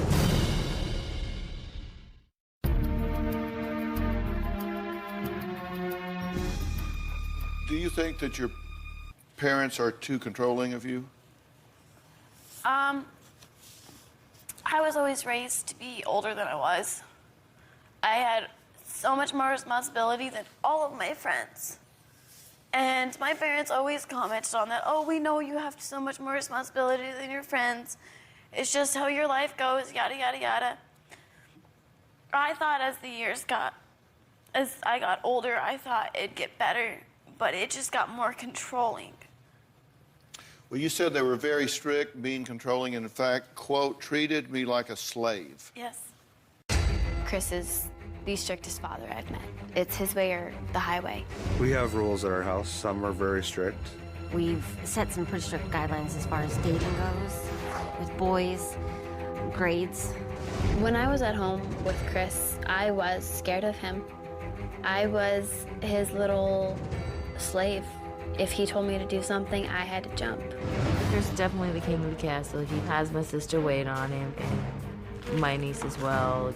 If our daughter doesn't follow the rules, there are consequences. There have been times where I have lost my temper and yelled at her. He would call me fat. He would call me stupid. He would call me lazy, dumb. There's times where I don't feel that my daughter is the sharpest tool in the tool shed. My daughter has a typical blonde stereotype of being ditzy. I'm sorry, but if you say something like that to a teenager, I'm gonna believe that. My daughter does not like our rules in our house, and I think that's part of the reason why she wants out and why she created these accusations. Before this whole thing came out, she was asking questions about how do I become emancipated. And a week later, these accusations are flying. Do you feel that he's taken your mother away from you? I do. I think he ripped my mom away from me. And it makes me feel like my mom didn't love me. I'll tell you what, I feel really bad. How does he do that? Because it's not about, Amy's looking at it as a, okay, he said, she said moment, and so are you. My mom looks at it as, you're lying, Chris is innocent. She didn't even ask me. She asked me over the phone at my school if I was lying, and I told her no. And no. And then you bring him to my school and try to take me out of my school because you thought I was lying. Okay, listen here, young lady. You don't get to talk to me like that. I've been putting up with this crap for 2.5 months now. You are still my daughter, and I love you like you wouldn't believe. I've loved you since the day I found out you were gonna. Then why did you say I don't get to play mom anymore? Why did you say you don't get to play mom? I didn't know mom was playing a game. I thought mom was loving you unconditionally. I read the things that you got me for Christmas saying no matter what, in hard times, I will always love you and be there. You're not there for me. And You're you won't gone. let me be there. You won't let me be there. How many times have you hung up when I've tried to talk to you? Because you're and like... And then you always let say when her I've tried to talk to you about this, you say, I can't talk to you, and you hang up on me. So don't sit there and say I haven't tried to be there for you. I was told that you didn't want to see me. I didn't say I didn't want to see you. I said I didn't want to see Chris. Then you better talk to the investigator about that, because the day after it all happened, when the investigator finally did, you didn't want to talk to me. You didn't want to Because you talk to chose me. Chris. You could have came over to Amy's that night with my brother and yourself. You could have came over to Amy's and told me that you loved me and that you were there for me and that you cared. But did you? No, I didn't hear from you that day after you left with him. I didn't hear from you. That is a lie. You left me. That is a lie. That is not a lie. Because I called you that couldn't night talk to check on No, you. you didn't. You called me the next day. I is called when you you that called night. Me. No, you called me the next day, And you hung telling up me on what me I could and 'cause could you not were do, told that you didn't saying have that to talk Amy to had me. control, but yet you were controlling me still because you were my mom. That's what you said. You didn't want to talk to me then. I couldn't talk to you because you didn't call me. I'm going to ask some questions here of you. Do you have a problem with lying?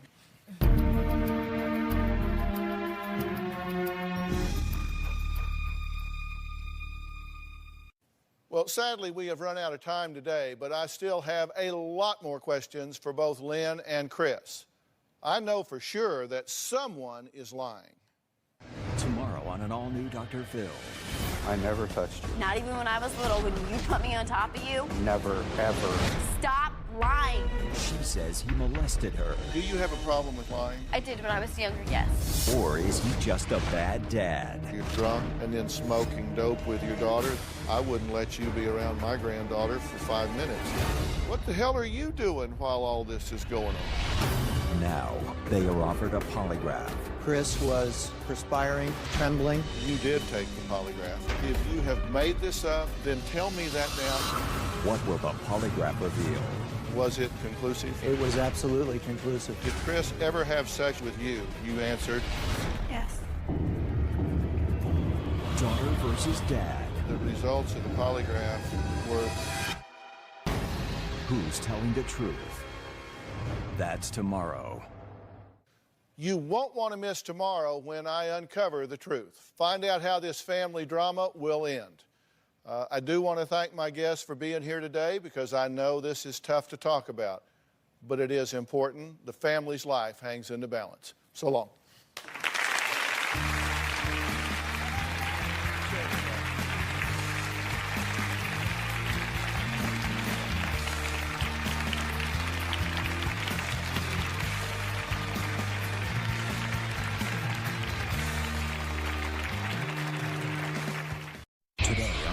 Dr. Phil Housewives. They've shared their lives with the world. I watch The Housewives every Tuesday. Every Tuesday. It's my guilty pleasure. DVR, watch it again. Now, the Dr. Phil Housewives are in the house. The Housewives take the stage. My favorite housewife is Jennifer, Gloria, Michelle. Gloria, let Dr. Phil give you what you are so in need of. Go to my guest for Nita. I love to hate Alana. You don't like my attitude, change yours.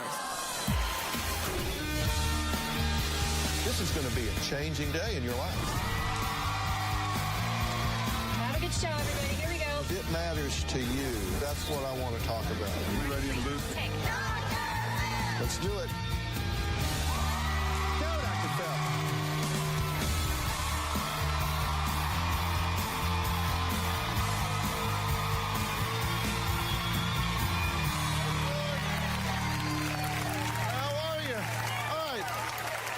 Today, the Dr. Phil Housewives are in the house.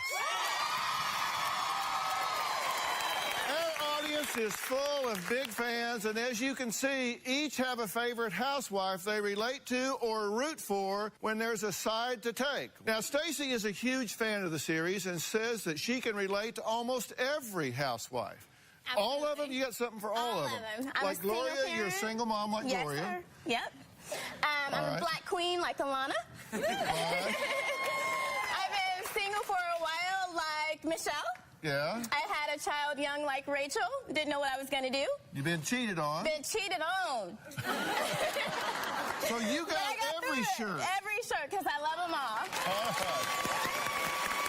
Well, if you've ever struggled with infidelity, weight issues, being a single mom, strained family relationships, jealousy, uncontrollable anger, depression, bickering, or judgmental friends, this covers about everything, doesn't it? Then pay attention. The Dr. Phil Housewives have decided to put it all on the table, get real with themselves, and change their lives. Take a look. 6 different women are here for 6 different reasons. If you were somebody that I had respect for, then I would care what you thought. Somebody better put a muzzle on her. I've done nothing to you. Get her a straight jacket. You know, that's just stupid to me. How about that? That's just stupidity talking. It's okay for me to have an opinion. Okay. Okay? You're Accept right. that. Then don't put me down. Gloria thinks she's Miss America. And then when I come in here, wow, she got a little intimidated by the looks. You know what? You're a bitch. You're a bitch. I'm mad all the time. I hate my life. Your mother's here, and we're going to talk to her. I don't feel that I'm lying. You just lied. I think there's stuff going on with you that we don't all know about.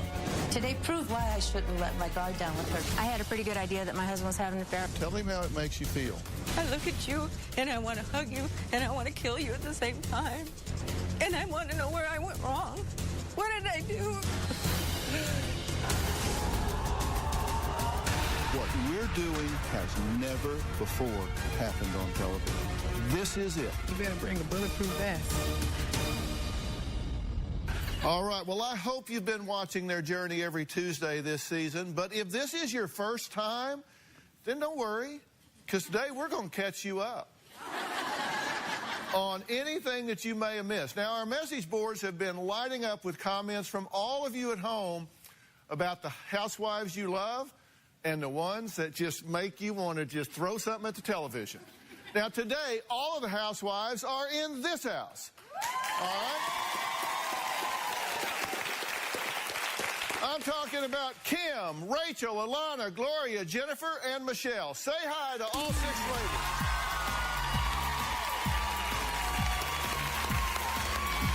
All right.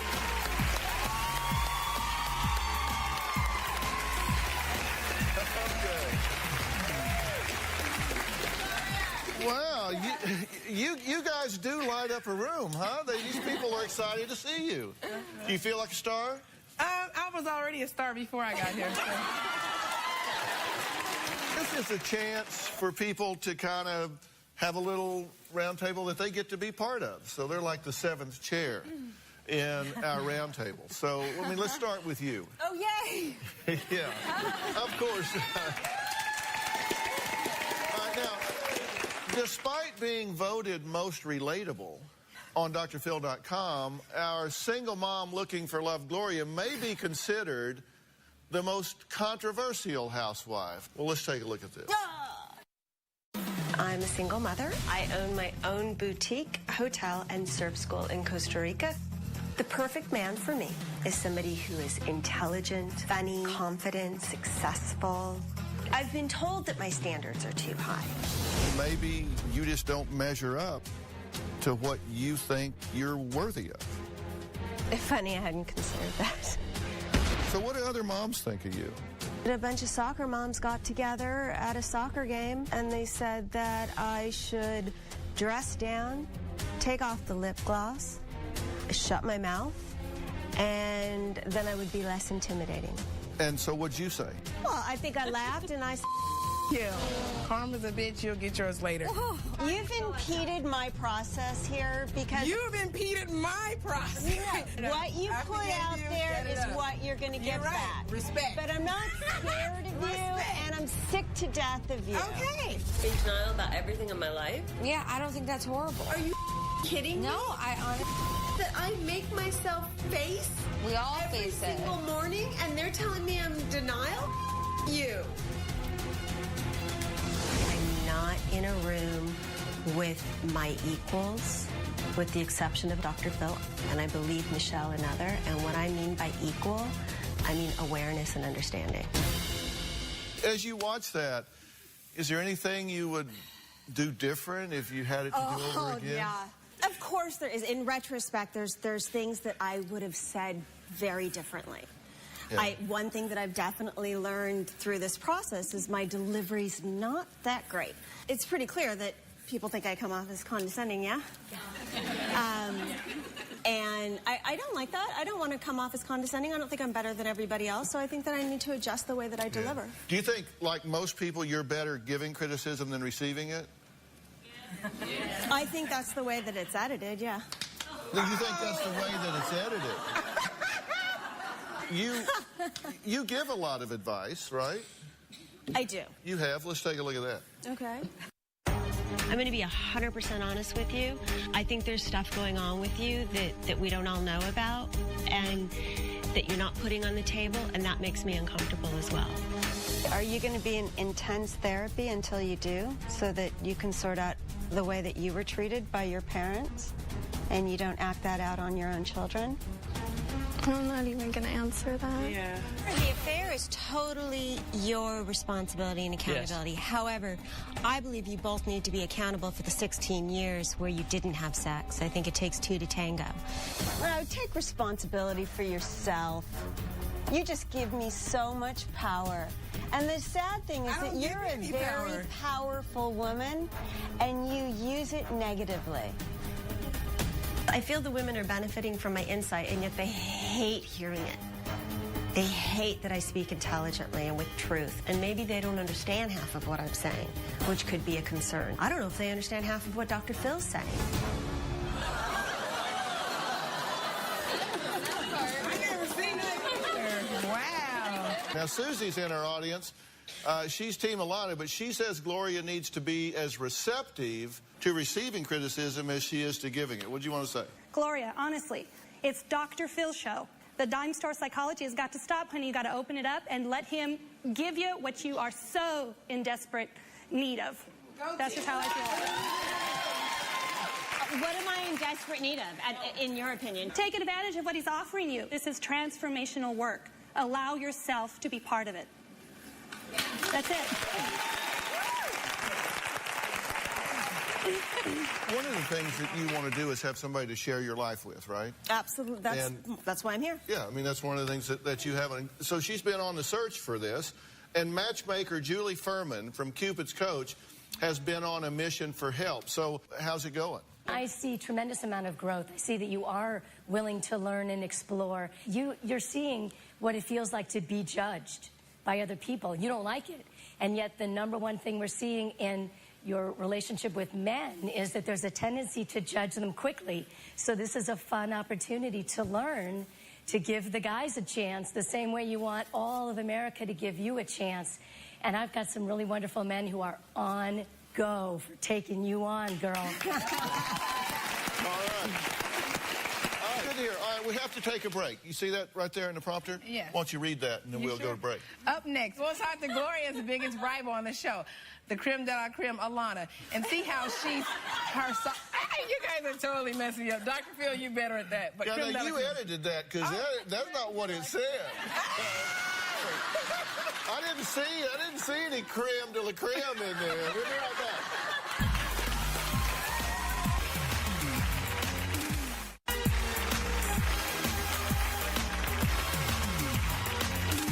Well, the Dr. Phil housewives are in the house talking to their fans and their critics. Now, our most outspoken housewife that's never afraid to voice her opinion, and loudly at times, is Alana.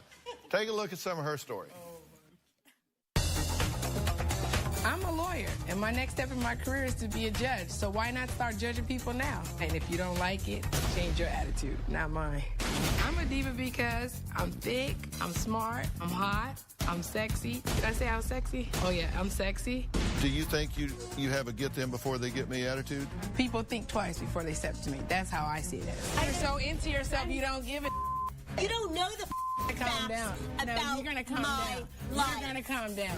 I will drop you like a bad habit. How different is your personality now than it was when you were 320 pounds? Oh, Lord. What did she feel? I used to pray to God and ask him, why did he make me this way? What did I do to deserve this? I grew up with a sister that's like a size 2 model figure. I was just like pushed back in the corner. Did you hurt for her when they teased her? Of course I did. What do you want for her now? I want her to get over the weight issue, move on. All the rest of the stuff, just let it go. I'm lost. I'm like, oh, I don't know. And that's probably the hardest part right now for me with life. It's not knowing who you are. Okay. This is your mom right here, right? Yeah. And your sister? Yes. So have y'all learned things about her by watching what's happened so far? Going through this process, it's been emotional for both me and my husband, you know, to see how deep the pain was embedded, you know. It's a surprise. Some things are a surprise, some things not. So Cynthia's here. Cynthia, you say you've been through a lot of the things she's been through, so you relate to her in a big way. Absolutely. First of all, Alana, I have to say, you're a bully. Okay? Well, you're a bully never. because the way that you come off at people and the way that you talk to them is based on the fact that you were picked on as a child. I was picked on as a child. However, I took that and I laughed. Get down in yourself and help someone. That will help you, that positive energy. If you can find a young child, a young girl who's going through that what you went through as a child, you will, it will bring it. How much weight have you lost? I have lost 105 pounds. Huh? What team she on? She's on your team. But my bad. You think maybe she got on the wrong color shirt? Yeah. No. Team Gloria. I'm on your team. I want you to do well. Okay, hold on. Are you a bully? Yes. Let me address this bully situation. Going through this process, I come across as a bully. Now that I'm aware of that, I am working on that. All right. All right. And that's actually on my to-do list. And you are doing really well with that. I mean, you really are. Because, I mean, there was a time when it was like we were going to have to turn the fire hoses on you. But now you really do think I know some things slip through, but you do think before you say some of the things you say. Yes, I do now, but I'm still going to be outspoken because I don't believe there's anything wrong with being outspoken. If you don't have a voice in this world, then you're just lost. Right. Well, you do have a unique way of saying things. Let's take a look at this. Okay. Kim doesn't have a clue what she has. She got blonde hair and blue eyes for a reason.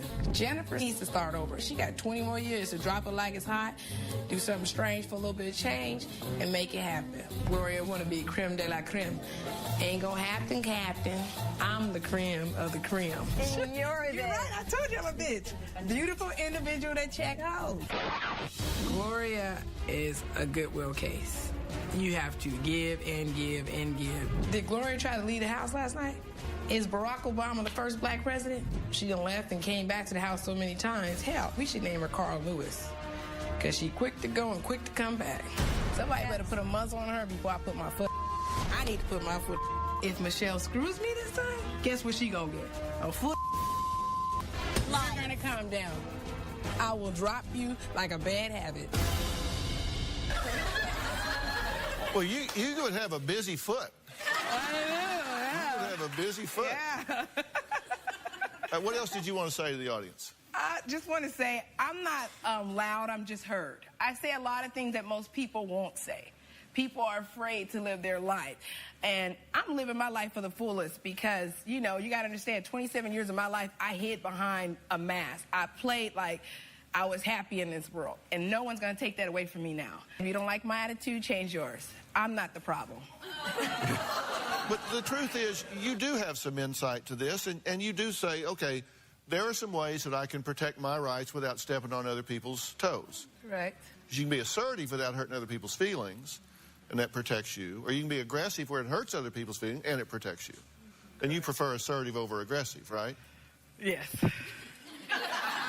Did it break your jaw to say that? No, you know that. All I can say is I'm evolving as a person. I'm really trying to change. There are some things about me I love, and there's some things I hate. But I just love me. I'm a complete package. All right, next, a blogger and one of the biggest fans of this series is here, and he's going to share what he thinks about all of these ladies. We'll be right back.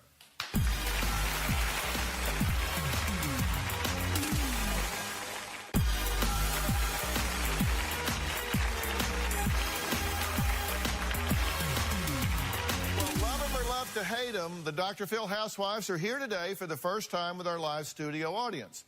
Now, next up, Kim. You may not recognize her without the bed because she's gone vertical in her life. She's the mom that never wanted to get up in the morning. My life looks perfect from the outside, but on the inside, there's so much turmoil. I have spent the last 8 years in bed. I feel very guilty because the kids ask me to play with them, and I just don't have any motivation to do it. I love you. I'm always telling them, go ask a nanny. Adalia, ¿puedes darme un yogur, por favor? You were up already. When I saw Kim today at the yogurt stand, lazy ass. You walked as far to get Adalia as the yogurt was. It just doesn't taste the same if I get it myself. I think I come off as confident, nice, and easygoing. That's what I wrote down. So how much of it's a sham? Pretty much all of it. Look at your daughter, Gabby. She wrote me a letter. I can't wrap my head around any other mom constantly saying that me and our maid are in charge because she's off duty. Have you said that to this girl? I have. It just makes me mad because she's our mom. Look her in the eye and tell her, I'm taking my job as a mother back. I am going to be the mother that I used to be, and she's coming back. So how's that worked out for you since you said that? Well, there's no more bed. you don't lay in bed anymore, right? No, not at all. So you get up every day, all day. Was that just a decision that you made? I mean, how you decided, all right, I got to go vertical here. I've got to get back in their lives. Oh, right. And you did. Was that just a decision? No. I mean, it was partly was a decision, but I had to have the motivation to do that. And that was, really, honestly, it was learning how to love myself. And that was the start. And also talking to Rachel helped me. And then from there, it just kept getting better and better and better. I couldn't believe it. Yeah. I always thought I was going back to bed, too. I thought, okay, this will last a couple of weeks and I'll be back in bed, but it didn't happen. But it's never happened. No. Okay, well, you said talking to Rachel helped. How so? On the second show when she sat down and talked to me about what it feels like to feel like you're raising your mother, basically, and the guilt that she couldn't change her mother. I don't want to leave that legacy for my kids. So. Now, Eve says that Jennifer may be her favorite, but that she actually relates the most to Kim. So, Eve, where are you? There you are. So, why do you relate most to Kim? Because I zone out like Kim. I check out. It's not the bed. For me, it's the couch. I get up in the morning, get my kids ready for school, and then I check out until they come home. To see Kim, it was like seeing a reflection of me, but I love all you ladies, and I am Team Housewives, and I want the best for you. So, Kim, what do you think is the next thing for you to achieve in your life? What's on your goal list that you want to claim for you and for your family? Well, sadly, I can't make up for lost time with the kids, but I can, just keep doing what I'm doing right now. But, we're in the middle of a big move, and so that's all that's on my mind right now. Right. And, but that's a challenge. It gives you something to move. It gives you something to do. Yes. That is purposeful, which gets you going more and more. Yes. So as challenging as it is, it's something that you can do. Now, I know a lot of you women are big fans of the show, but how about the men? Well, there's a single guy named Wayne, and he blogs about the show since day one. In fact, he gave the housewives their own nicknames. For instance, he refers to Kim as Stay-in-Bed Mom, Gloria as Strutter Mom, which I love, thank you. Alana as her divaness. Wayne, tell us, did you just happen onto the show, or were you looking for it? Yeah, well, I mean, when I first saw the previews, I'm thinking Housewives, yeah, like I'm going to watch that. And I watched the first episode because I literally had nothing better to watch, like I say in my blog. So glad that you're a big fan. All right, go ahead. Eventually I got sucked into it, and, I got to a point within a couple of months where I'm like, is it Tuesday yet? I got to watch the Housewives. Yeah, so what do you call Jennifer? Jennifer? Best one. Gunslinger. Gunslinger. Yeah. I love it, thank you. Just because of the gun that was shown in one episode. Yeah, and how about Michelle? Michelle, Hokey Pokey. Because in the first episode, she was in, and she put her whole self out, and she put her whole self in the next episode, and she shakes them all about.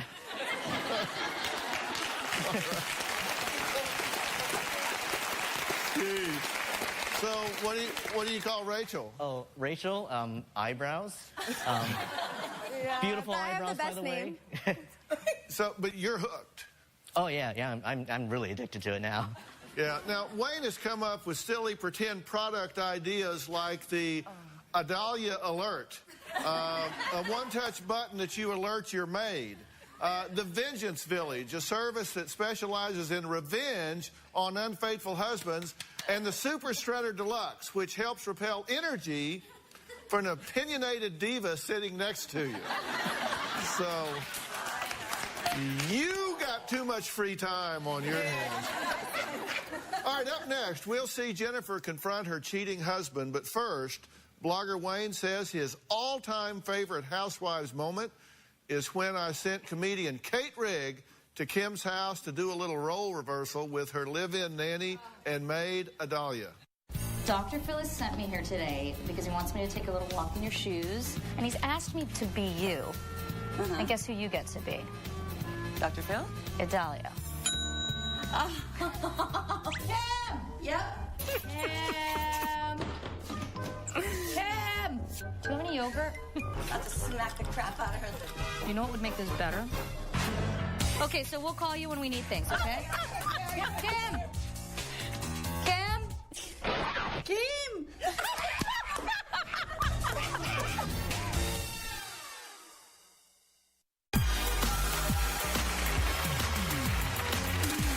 For those of you who may be new to the Dr. Phil Housewives series, you need to tune in every Tuesday to see what you're missing. Now, housewife Jennifer found out a week before our first meeting that her husband was having an affair. Last week, my husband of 16 years finally admitted that he was having an affair. Why are you staying with me? Well, I'm a 50-year-old woman. I have no savings, no career, got 2 kids to take care of.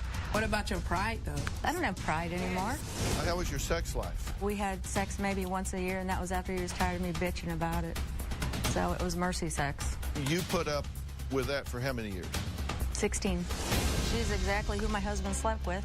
Your attitude, your looks, everything about you is who my husband slept with. That empty chair is for her husband.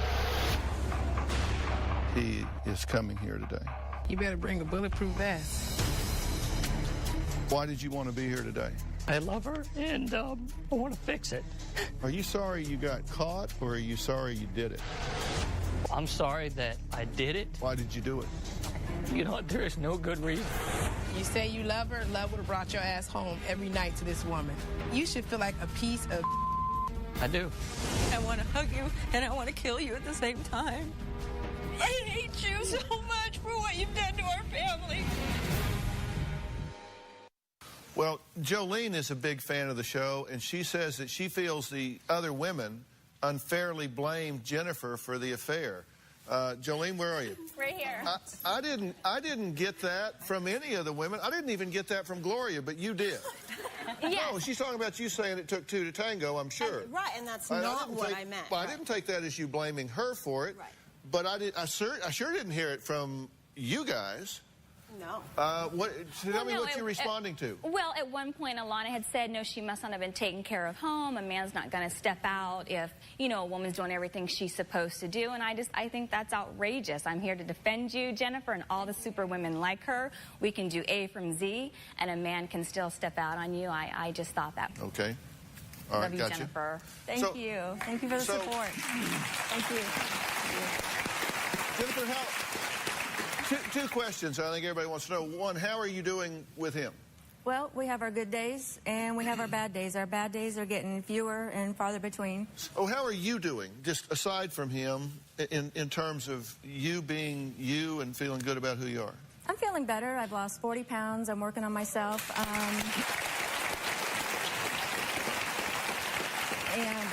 I'm not going to let any guy beat me down. You know, I'm going to get back to the way I was. I used to be confident.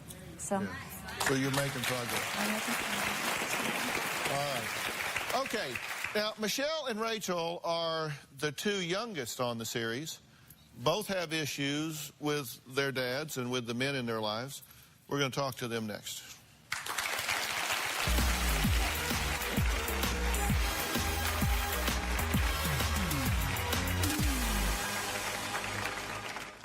Thursday on an all-new Dr. Phil.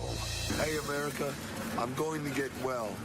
All I ask is that you don't forget me. Ted Williams in rehab. I'm on my way to treatment.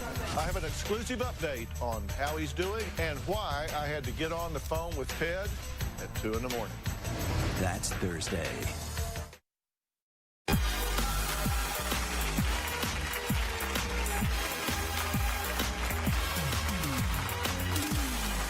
Well, when I first met Michelle, I would never have guessed that she hasn't been on a date in over a year and a half. Take a look.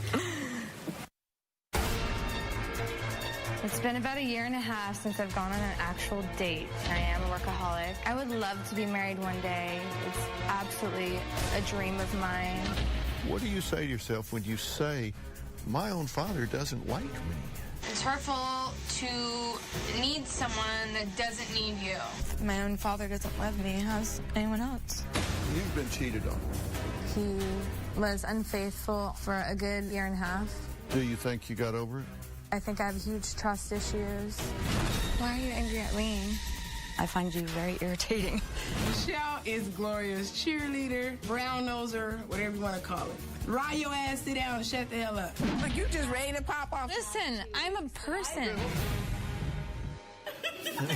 All right. One of the things that we've talked about is not having a connection with your father that you wanted to, and that just damages you. I mean, it leaves you feeling funny. How are you doing on that front? I'd be lying to say that it's been, all roses. It's been really a long road. Being an adult, 32 now, I think I've come to terms with the forgiveness and a real appreciation and respect for my father. He's always provided for me. But, the love and the, you're pretty and the kisses and I love you, I never got that growing up. So I think when you get older, you still look for, I think, in dating, men that can maybe replace your father or try and fix that. Mm-hmm. But I'm working on it. But you're aware of that now. I'm very aware of it now. Okay. Maybe too aware. Yeah. Now, Leanne, you're on Team Michelle. What do you want to say? Yeah, actually, I really relate to you, Michelle, because I call you Switzerland. You're always trying to be respectful to both sides, the sides that don't get along. Mm-hmm. And that's tough because you're also trying to work on yourself. And I originally related to Gloria because originally you came across as very positive. But I have to say, when the overnight happened, I saw some very negative behaviors in you. So then I, really related more to Michelle. The other thing I'd like to say, too, is, Alana, I love to hate you. I love you and I hate you both at the same time. I love that you're so outspoken because I believe in that. But the thing that really gets to me is when you disrespect. When Gloria was having the emotional meltdown. Okay, I get you guys all, don't like each other. But when someone's having a meltdown and they're at their emotional, most vulnerable time, you two really ganged up and kept bullying and like, oh, she's already down, let's keep picking at her. And I just, I love your strengths, but I think there is that bullying edge, and I get that you're working on it, and I love that. You got to understand something. You did not see Gloria's behavior. They only showed you about an hour of her behavior. Imagine 12 hours of that erratic behavior. Who is going to take that, now, really? That's the point where I did lose some respect for her positiveness. Absolutely. However, she was starting to melt down. I mean, everybody is not perfect all the time. Absolutely. I do my very best, and it was an emotional place, and it's really easy to judge from the other side. It's so difficult to be doing what we're doing, and I absolutely am the first one to say that I have faults, and my ideals don't always match my behavior. That will be a lifelong journey for me. So, Michelle, she describes you as Switzerland. What do you think about that? I used to intake that maybe being a people pleaser or, not being so intense with I believe this or I believe that. But you know what? I've been successful in business. I know how to make amends with everyone, and I generally love everyone. And I'm never going to change that. That is who I am. Yeah. Yeah, no, that's not I don't think that's a criticism at all. I think it's a skill set. I love it. Yeah, where you try to find a way to connect and be constructive with everybody involved. Are you challenging yourself enough? Yes, I think it's difficult, and I've been really working on being more authentic with how I really feel about people. A lot of times I'll keep in what I really think of someone, and a lot of times when I look back at some of the shows, I'm thinking, okay, maybe I could have said this, or that. But, it's a process, like everyone. Work in progress. If I put you and Alana in a Ford Fiesta and had you drive from here and had you drive from here to New York, would you make it alive? First of all, the classy women that me and Michelle are, we wouldn't get in a Fiesta. We go Mercedes, top notch. Right. We don't, yeah. So if I put y'all in a Mercedes and sent you to New York, would you both get there alive? I think we would probably bitch for the first 2 hours and then afterwards just get along. What do you think? No, we're not going to make it. It depends who the driver is. Either I'm jumping out or she getting out. All right, the baby of the group is having a baby. We'll be talking to Rachel when we come back.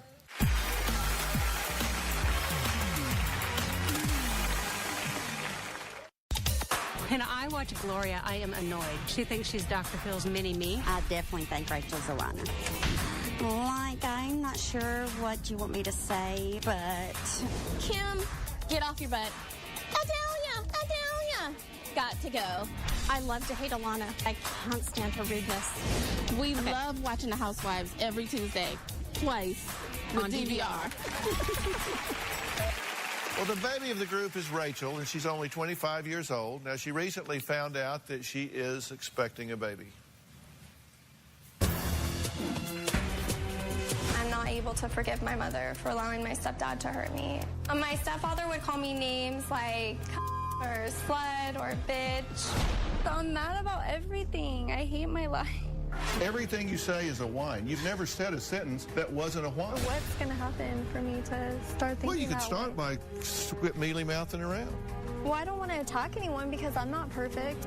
Like, I just wanted to say that life, I mean, I know we can surround ourselves by positive people, but there's not always going to be positive energy people. I appreciate what you're saying, but I'm 45 years old and I've navigated through some pretty insane situations and crises in my life. Then and why are you getting I so know upset here? I don't believe that she was verbally abused, not by myself or her stepdad. You're lying. This is the time to stand up for yourself. Since you let him come in the house, he's been verbally abusive to you and me, and you know he did that. Why are you lying? Do you think this boyfriend of yours is the one? Well, I mean, I moved in with him. I know you moved in with he and his parents. Apparently a real go-getter. I understand a really big truth you need to share. I found out 2 weeks ago that I'm pregnant. What? Do you think you got a late start in the group? Yeah, definitely. I don't think you even knew I was there. I was kind of like the wallpaper, I think. And then recently, I started talking more. Yeah. I think I didn't know what was going on. Being in a group like this with all these women and then having to all of a sudden talk about how you feel and everything, that's something that I wasn't really used to. Yeah. How you doing now? And now I'm doing good. When we talk together, I'm more open, especially after my mom came on the show and I just said that to her, I think in front of everyone. It made me just kind of throw that behind me. And I felt that I could talk more in the group and just get over that. You needed to say that to your mother. Yeah, I did. I've said it 10 million times, but for some reason that time was the best time. Yeah. Now, Angel's here. Angel, you're the father of this baby. Yeah. And you've been watching this process. In the beginning, you weren't real supportive of her being in this group, correct? No, I was real negative, but after seeing her on the show and then coming on the show and then having you kick my butt, made me really understand. You know, we're growing now and I love her and, you know, she's the best. She makes me feel great. She's the, you know, I've always needed a woman like her. She turned a boy into a man, so thank you, babe.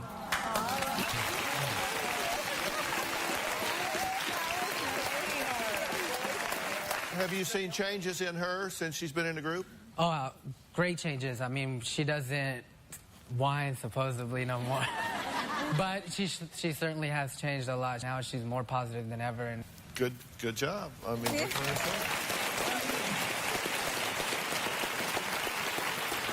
Well, the Dr. Phil message boards have been a buzz. One woman says that she joined the Dr. Phil community solely because she felt a need to come to one of the housewives' defense. Now, Narelle is joining us via Polycom. Are you there? Hi, yes I am. How are you? I am well. What do you want to say? But I happened to see one of the shows, and I felt that everybody's self-esteem was dependent on putting somebody else down. And Gloria was the person they were putting down. And when she went for that wine, I said, you get that whole bottle. Forget one glass. Because I felt so bad for her. It's like, come to New York and stay with me. So you thought people were ganging up on Gloria? Oh, absolutely, absolutely. I do animal rescue for a living. Yeah. And, rescue these animals. Gloria, you don't need my rescuing, but I'm there for you. Thank you. Awesome. So we seem to have all found ourselves. We'll be right back.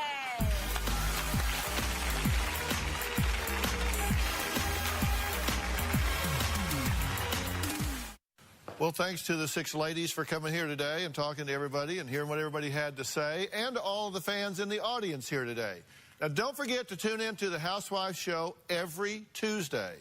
Now, you don't want to miss next week, because when you heard Angel talking, he was saying that he and I kind of discussed some things, shall we say, about him getting Rachel pregnant with what I thought was less than a plan going forward. It's going to be a good one, so be sure you watch. Next Tuesday with the Dr. Phil Housewives. I want to talk to this father that got this girl pregnant. It's man to man. What the hell are you doing getting pregnant? Were you having unprotected sex? Plus, be there for the first ultrasound. That's heart motion. And the biggest question. Are you going to get married? Then, you can't play the game that way, or you are going to be alone for the rest of your life. You're shaking your head like I don't get it. Are you kidding me, Gloria? The way Gloria treated Dr. Phil today was uncalled for. I'm about to cry. I hate this. Can you please refrain from cussing at him, really? Oh, shut the up. I want to slap the taste out her mouth. And the photographs? This spring. In this envelope is the pictures of the hoe that my husband slept with. Let's take a look. Oh, my God. The best drama in daytime. Oh, you bitch. You're out of order. Is on Dr. Phil. Get Real Tuesdays You guys need help. are about to get Get an ambulance right now. very real. All New Housewives starts Tuesday. Also, continue to let me know what you think on the message boards, and be sure to check out the Dr. Phil Housewives Facebook page and give them a like. See you next time.